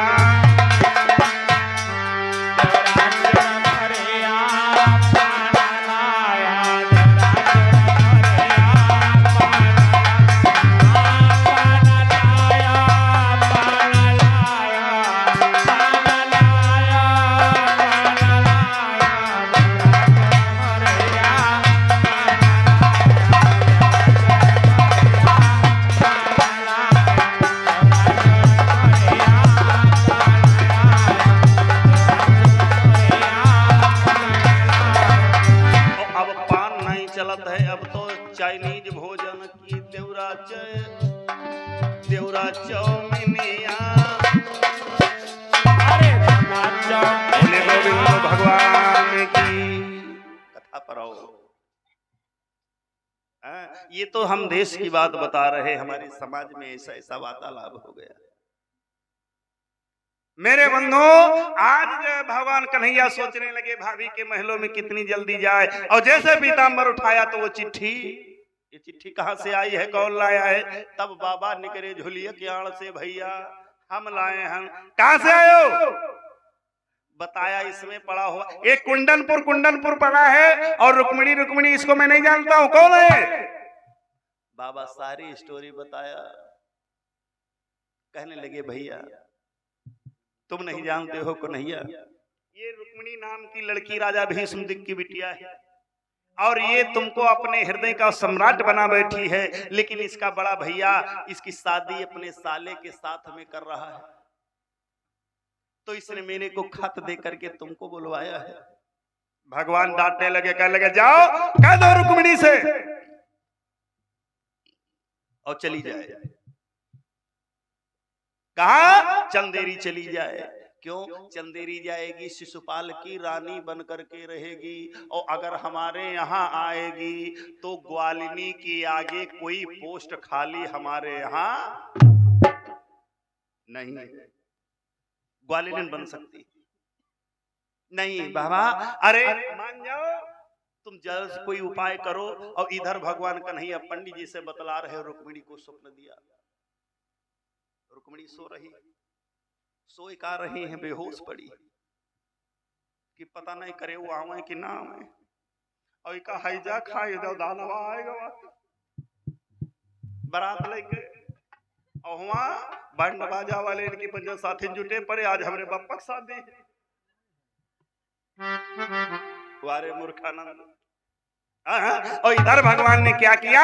रुक्मिणी को गए महलों में, सपने में गए, और दुपट्टा ओढ़े सो रही थी, एकदम से दुपट्टा पलट दिया भगवान ने।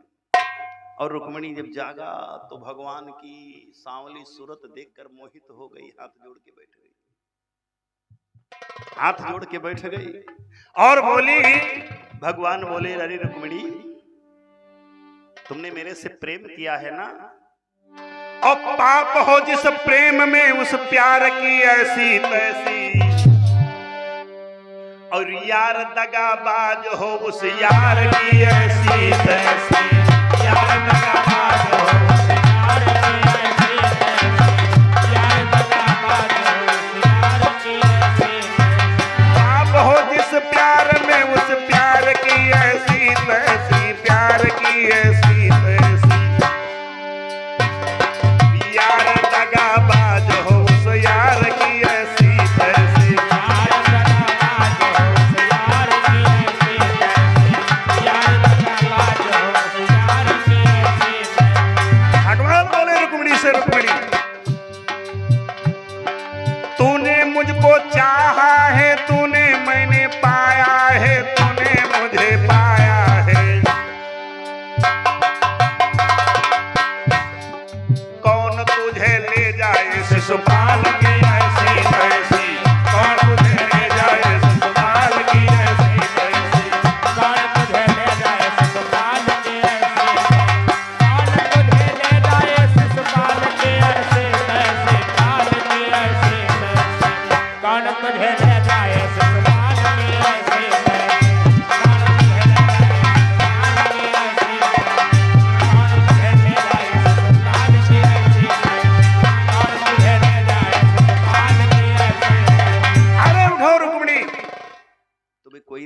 सकता है।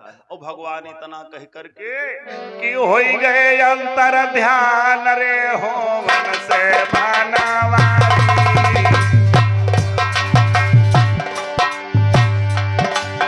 ओ रुक्मिणी रुआवई हाय रे भैया सुआया रोदारी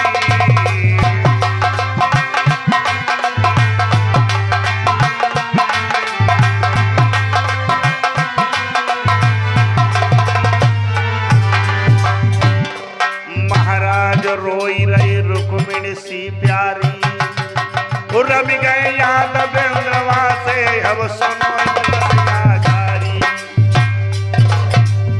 अरे कथा प्रभु की अरे न्यारी है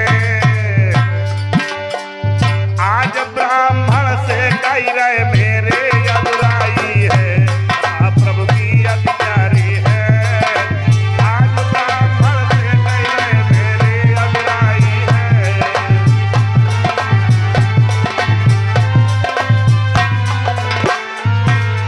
आज भगवान इधर ब्राह्मण देवता से कहने लगे अगर अच्छा ये काम है तो एक बात बताइए भगवान नाटकी बहुत है, बड़ा नाटक करते। पंडित जी का समझाने लगे देखो हम ऐसे तो जाब नहीं, तुमका ये मालूम हो चाहिए हमसे कोई बोलत नहीं है। और चलो तुम आगे आगे दादा की कचहरी लगी है और हुआ जाके जब बीच कचहरी में पहुंचना तो खड़बड़ाए गिर जायो और बीमार हो एक नाटक बनायो और पीछे से हम आ रहे हैं हमको दादा कहेंगे कि पंडित जी को उठाओ और जब तुमसे हाल चाल पूछब तुम कुंडनपुर बताओ और तुमका छाड़ा इधर से हम चलब उधर से रुक्मिणी संग ले वारे भगवान हाँ, बहुत बढ़िया जुगाड़ बताया।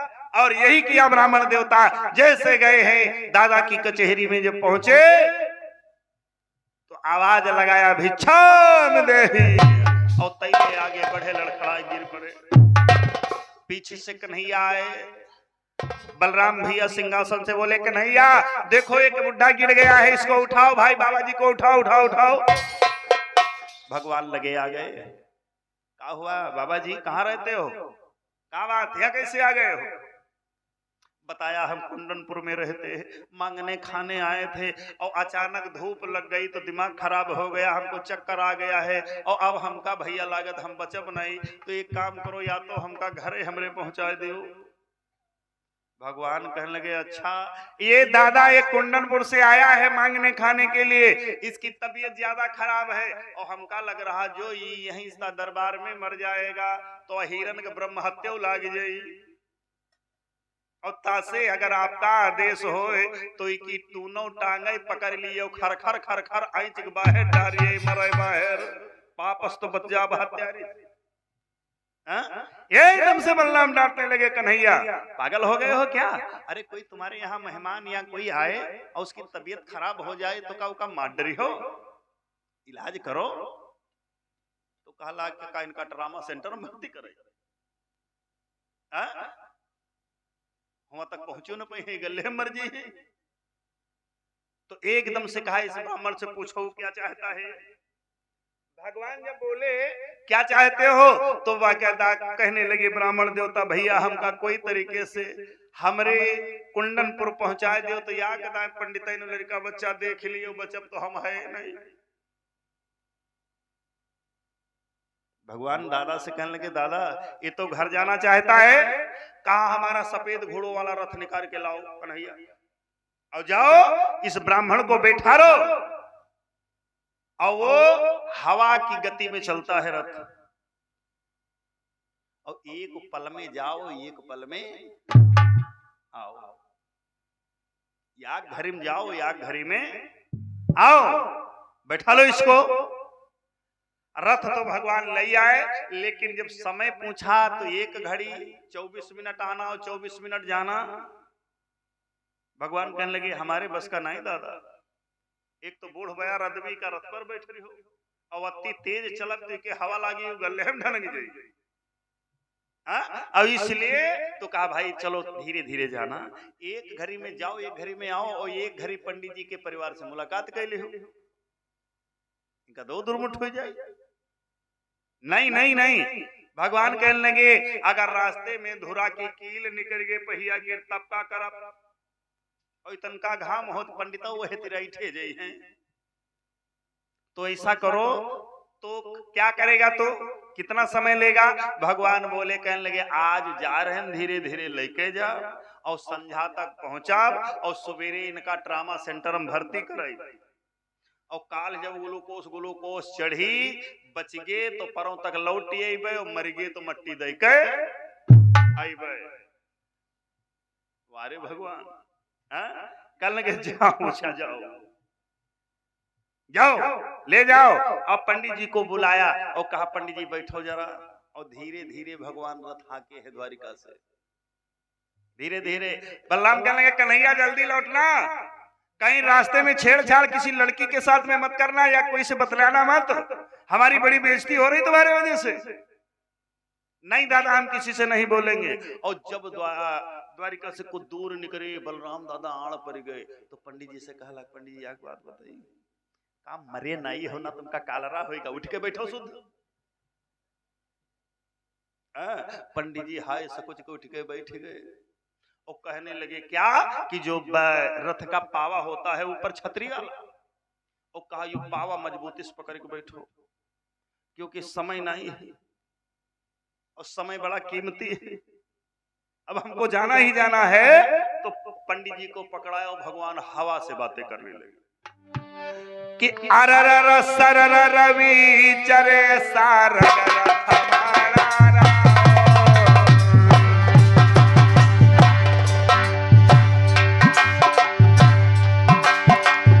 अरर सरर रवि चरे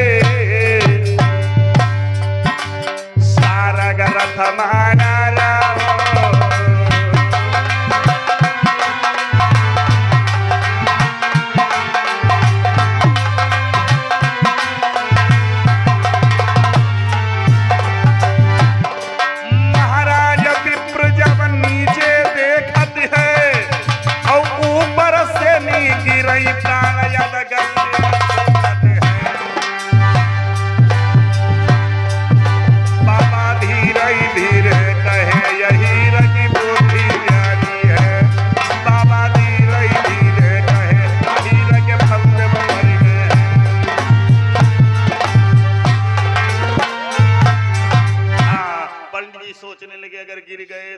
सुरमा बन जाएंगे, और कहा इस ऋण चक्कर में पड़ गए ना, हाय रुपया बैरी हो गया हमारी निकल जाए जान।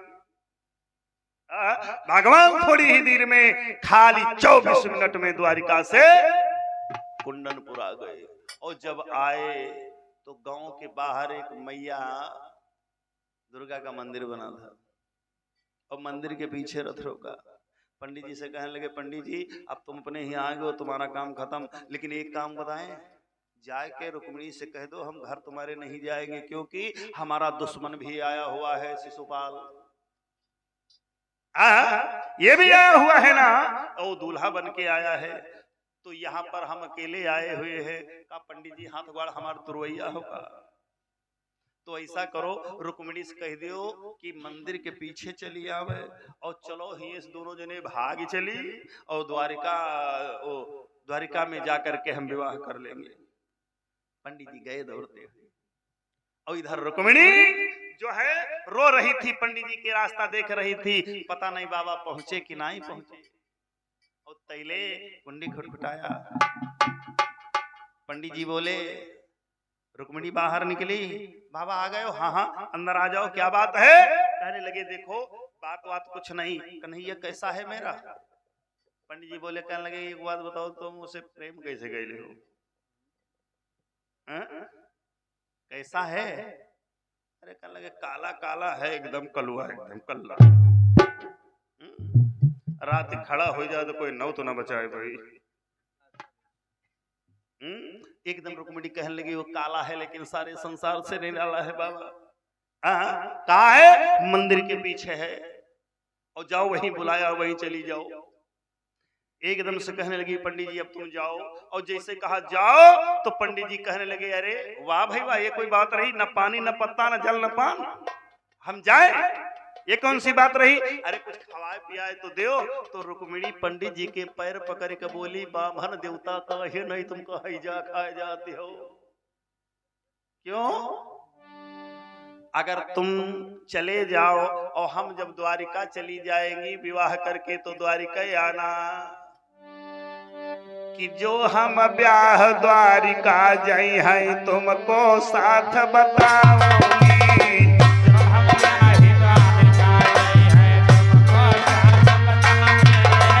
अगर हम द्वारिका चली गई तो बाबा और तुम वहीं आना।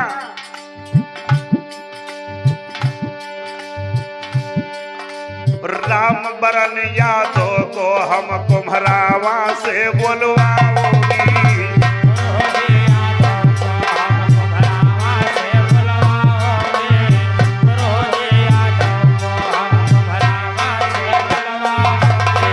और पंडित जी सुनो,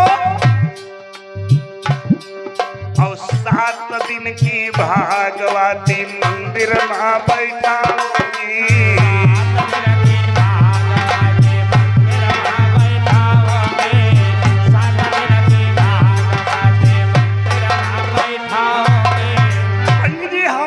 तुमको बुलाएंगे द्वारिका में और आना वहां बड़ी सेवा करेंगे, दान दक्षिणा देंगे। 7 दिन की भागवती द्वारे पर बैठाऊंगी।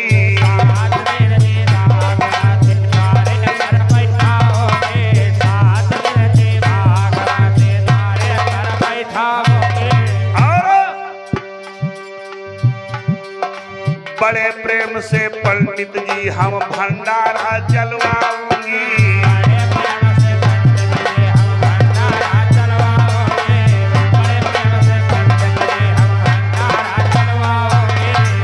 और भंडारा चलवाऊंगी बाबा। और विदा विदाई माँ तुमका हम सोना तका गाऊंगी।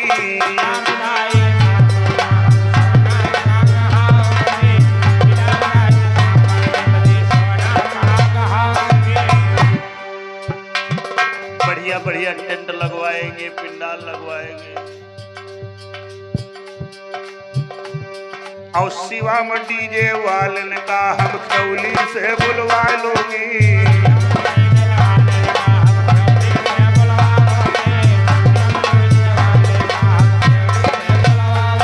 और क्या करूंगी?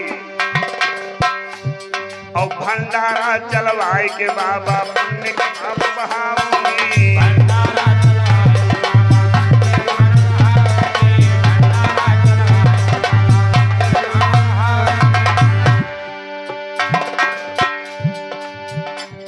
और जो साजिंदा राम बरन के पतरी तक उठवाऊंगी।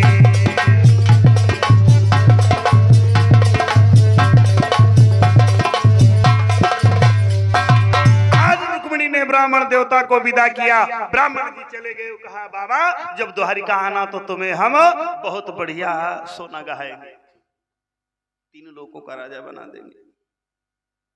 हाँ, आज ब्राह्मण देवता तो चले गए। और जब ब्राह्मण देवता चले गए मेरे भैया तो रुक्मिणी उठी और अपनी मैया के पास पहुंच गई और कहने लगी, मम्मी क्या बात है? रुक्मिणी रो रही है? अरे रोना बंद कर, बारात आ गई है, कल तेरा विवाह होगा और परसों तेरी विदाई हो गई। आंखी सब बड़ी बड़ी लौली लौली हो गई। का बिटिया खा ली भैया हमका। कहने लगी अम्मा जौन हुआ तौन हुआ, अब एक काम करो, हमारा इच्छा है कि आज हम चली जाए तनी दुर्गा महारानी को पूज आई। कहा रे पगली, बारात आ चुकी है और पूजा पाठ करना है, तेरा विवाह होगा तो चंदेरी जाना, खूब पूजा पाठ करना। नहीं हम आज ही जाएंगे। रुकुम को फौरन बुलाया मैया मृदुला ने और कहा भैया एक काम करो, बारात आ चुकी है और तेरी बहन पूजा करने के लिए जाना चाहती है। और ये टेंट वाले से शिवम से कह दो कि घर से लगाए का और मंदिर तक दोनों तरफ कनाते लगवा दे। कोई बतिया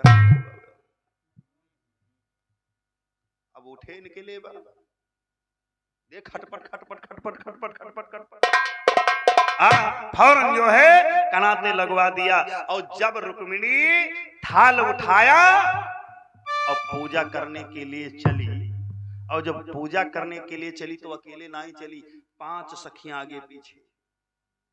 कल बिटिया अकेले ना जाओ क्योंकि लगन बंधी है आंखें।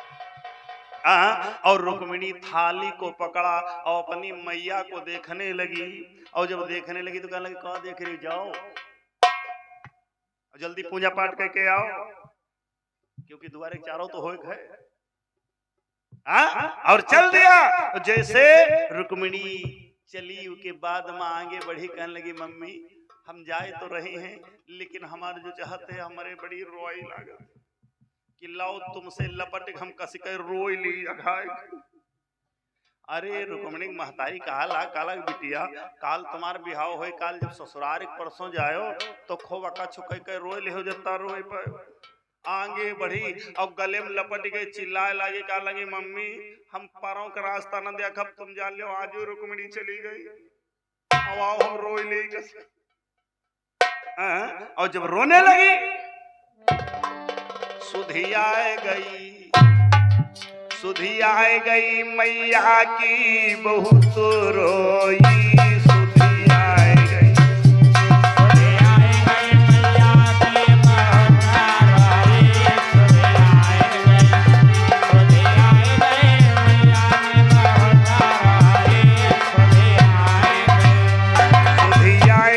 मम्मी की बहुत रोई, सुधी आए गई। सुधी आए गई मैया की बहुत रोई, सुधी आए गई, सुधी आए गई मैया की बहुत रोई, सुधी आए गई। ओ मैया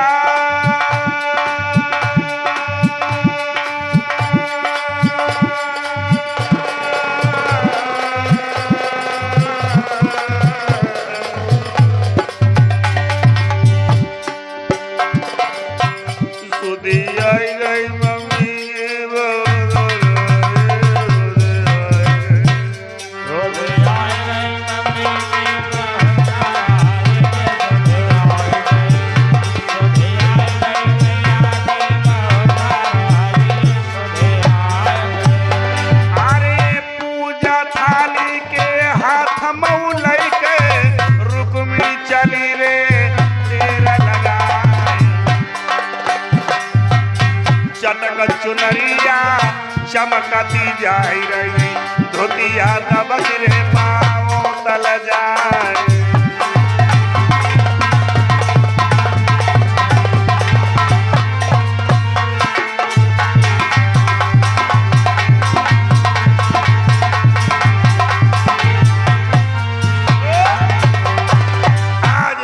पहुंच गई और जब मंदिर में पहुंची तो पूजा किया, पूजा नहीं किया समझो उर्गो उतारा। पूरब से पीली और एक पश्चिम का मंदिर था, दरवाजा, और दरवाजा जैसे एक पश्चिम था और पश्चिम को निकल गई। और जब निकलने लगी तो लड़की कहने लगी ए कहां जा रही, कहां जा रही। चुप चुप। पीछे पीछे गई तो दूर देखा कि वो देखो कोई रथ के सफेद रथ है और उसके पास में कोई सांवला सांवला खड़ा है। भगवान पूछने लगे, रुक्मिणी आवाज लगाए तुम कौन हो, कहां रहते हो। भगवान बोले हर जगह।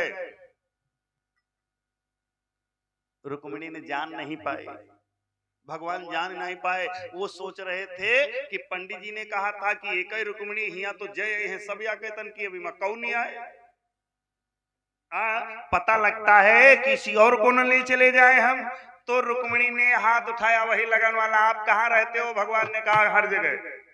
अच्छा ठीक है, तुम्हारे हाथ में क्या है। भगवान बोले हमारे हाथ में ये मुरलिया है। रुक्मिणी कहने लगी हमें दे दो। भगवान कहने लगे ले जाओ। अरे सखियों ने पकड़ना चाहा लेकिन एक नहीं मानी, झड़ाक से पहुंच गई। और जब लगे पहुंची तो वाह ने क्या काम किया मेरे भगवत प्रेमियों, देख नहीं पाया। भगवान को हाथ ही पकड़ाई दिया और कहा कि एक काम करो कन्हैया, अब निकलो यहाँ से। विवाह करा जाएगा द्वारिका में। हाँ, भगवान लेकर के रुक्मिणी को चले हरण करके, और जैसे करे तो सखियां चिल्लाने लगी। चिल्लाना सुन करके रुकुम भी आ गया और पूछने लगा क्या हुआ। एक लड़की रोए के बोली लईगा। कौन? तो एक बोली कहने लगी दीदी तुम्हें नहीं पता है भैया एक करिया करिया तो अरे जीजी को ले गो है करिया करिया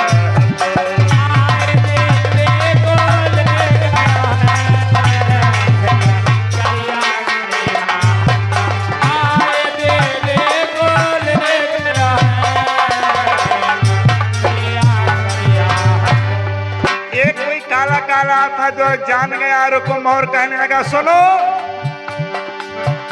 अरे तब लिलुकारो के शिशु पाल को पापी तेरा रे बुरा हो जाए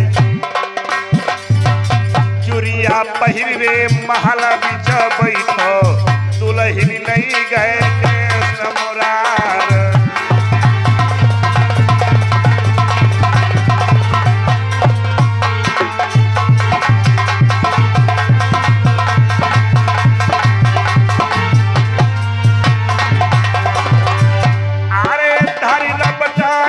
श्री कृष्ण को और कवि को रहो सुनाए अरे रुक जा पापी द्वारिका वाले बदमाशी को दो मजा चखाए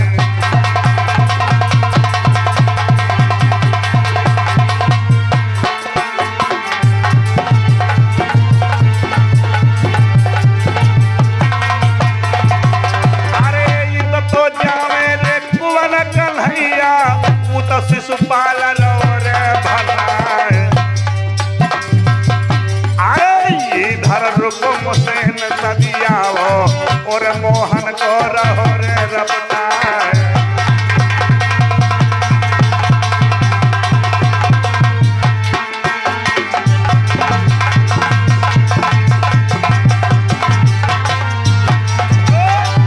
आज भगवान कन्हैया को रपटाने लगा। और इधर जब 3 दिन व्यतीत हो गए तो बलराम भैया ने देखा रेवती कहने लगी कन्हैया नहीं आया है इसका पता लगाओ। लेकर के आए आज बलराम जी चले मथुरा को आए। मथुरा में नाना उग्रसेन से बताया 1000 यादवों की सेना लेकर के भगवान बलराम जी आए।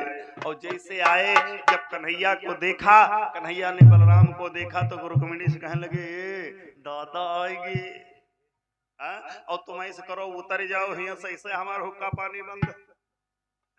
और जब दादा आए गए हैं और कुछ बातचीत कैली तब जाए तुम चढ़े। रुक्मिणी कहने लगी बड़ी मुश्किल से मिले हम तरफ तो है न रथ से। भगवान कहने लगे पिटुआ ले जत्ता पिटुआ पाओ। आगे बढ़े अरे बलराम आ गया कहने लगे कन्हैया हाँ दादा क्या बात है ये कौन सी लड़की तेरे रथ पर है। भगवान कहने लगे कहाँ रहते हो कैसे बैठ गए उतरो जान न पहचान हम तेरे मेहमान। अरे एकदम से रुक्मिणी कहने लगी काहे को झूठ बोले रहे हो। ये जन्म जन्मांतर तक का हमारा तुम्हारा नाता है अब साफ बता दो। रुक्मिणी कहने लगी दादा तुम्हारे कन्हैया का दोष नहीं है हम इसको अपने जो है दिल में बसाए हैं क्योंकि हमारा इनका जन्म जन्मांतर तक साथ है। ये ब्रह्म है तो मैं शक्ति हूं अब ये शाम है तो मैं रुक्मिणी हूं और ये राम है तो मैं सीता हूं। और मेरा भैया जो है न्याय ये मेरी विवाह जो है अपने साले के साथ में कर रहा था। बलराम कहने लगे ठीक है बहू और कन्हैया तो बहू को लेकर साइड में हो जा। तब तक रुकुम आया और भगवान को पकड़ लियो मारने के लिए। रे भैया कहने लगा नालायक जब तक छोटा रहा तो ददी मक्खनाद चुराता रहा और सयाना हुआ गोपियों का चित्त चुराया और अब तो नारी चुराना चालू किया। भगवान कन्हैया आगे बढ़े और अपने पीताम्बर का फंदा डाल दिया और फंदा डाल करके सोचा लाओ रथ में इसको बांध करके खींच दें, लेकिन बलराम भैया ने रोक दिया। कन्हैया अरे तुम्हारे लड़का बच्चन बिहाव बंद हो जाएगी, कैद कर लो इसे। कौन तुम्हारे घर में विवाह करेगा कि एक लड़की देगा तुमको विवाह करने के लिए, एक लड़का मारा के लिए दे जो रथ में बांध खींचो। भगवान को दया आ गई, कैद कर लिया।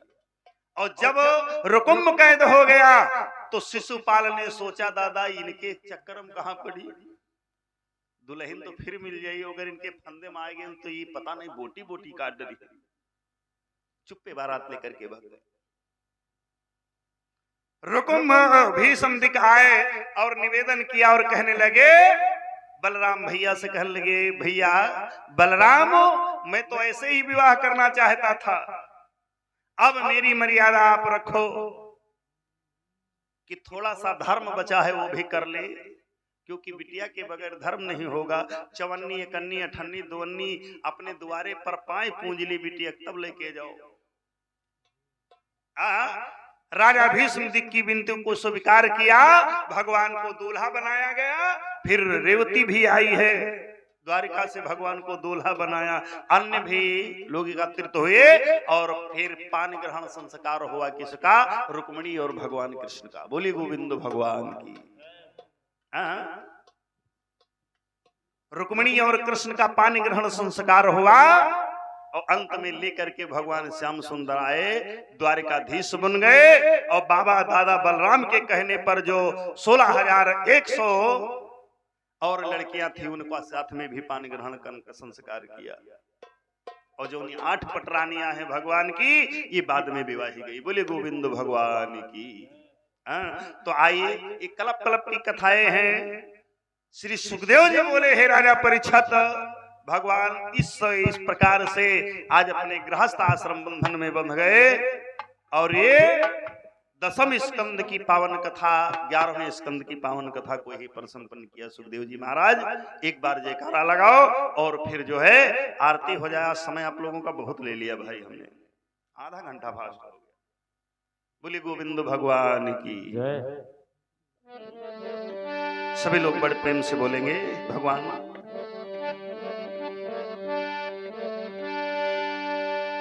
एक गोपिका कहती है भगवान श्याम सुंदर से, कहती कन्हैया कि नाही श्याम घर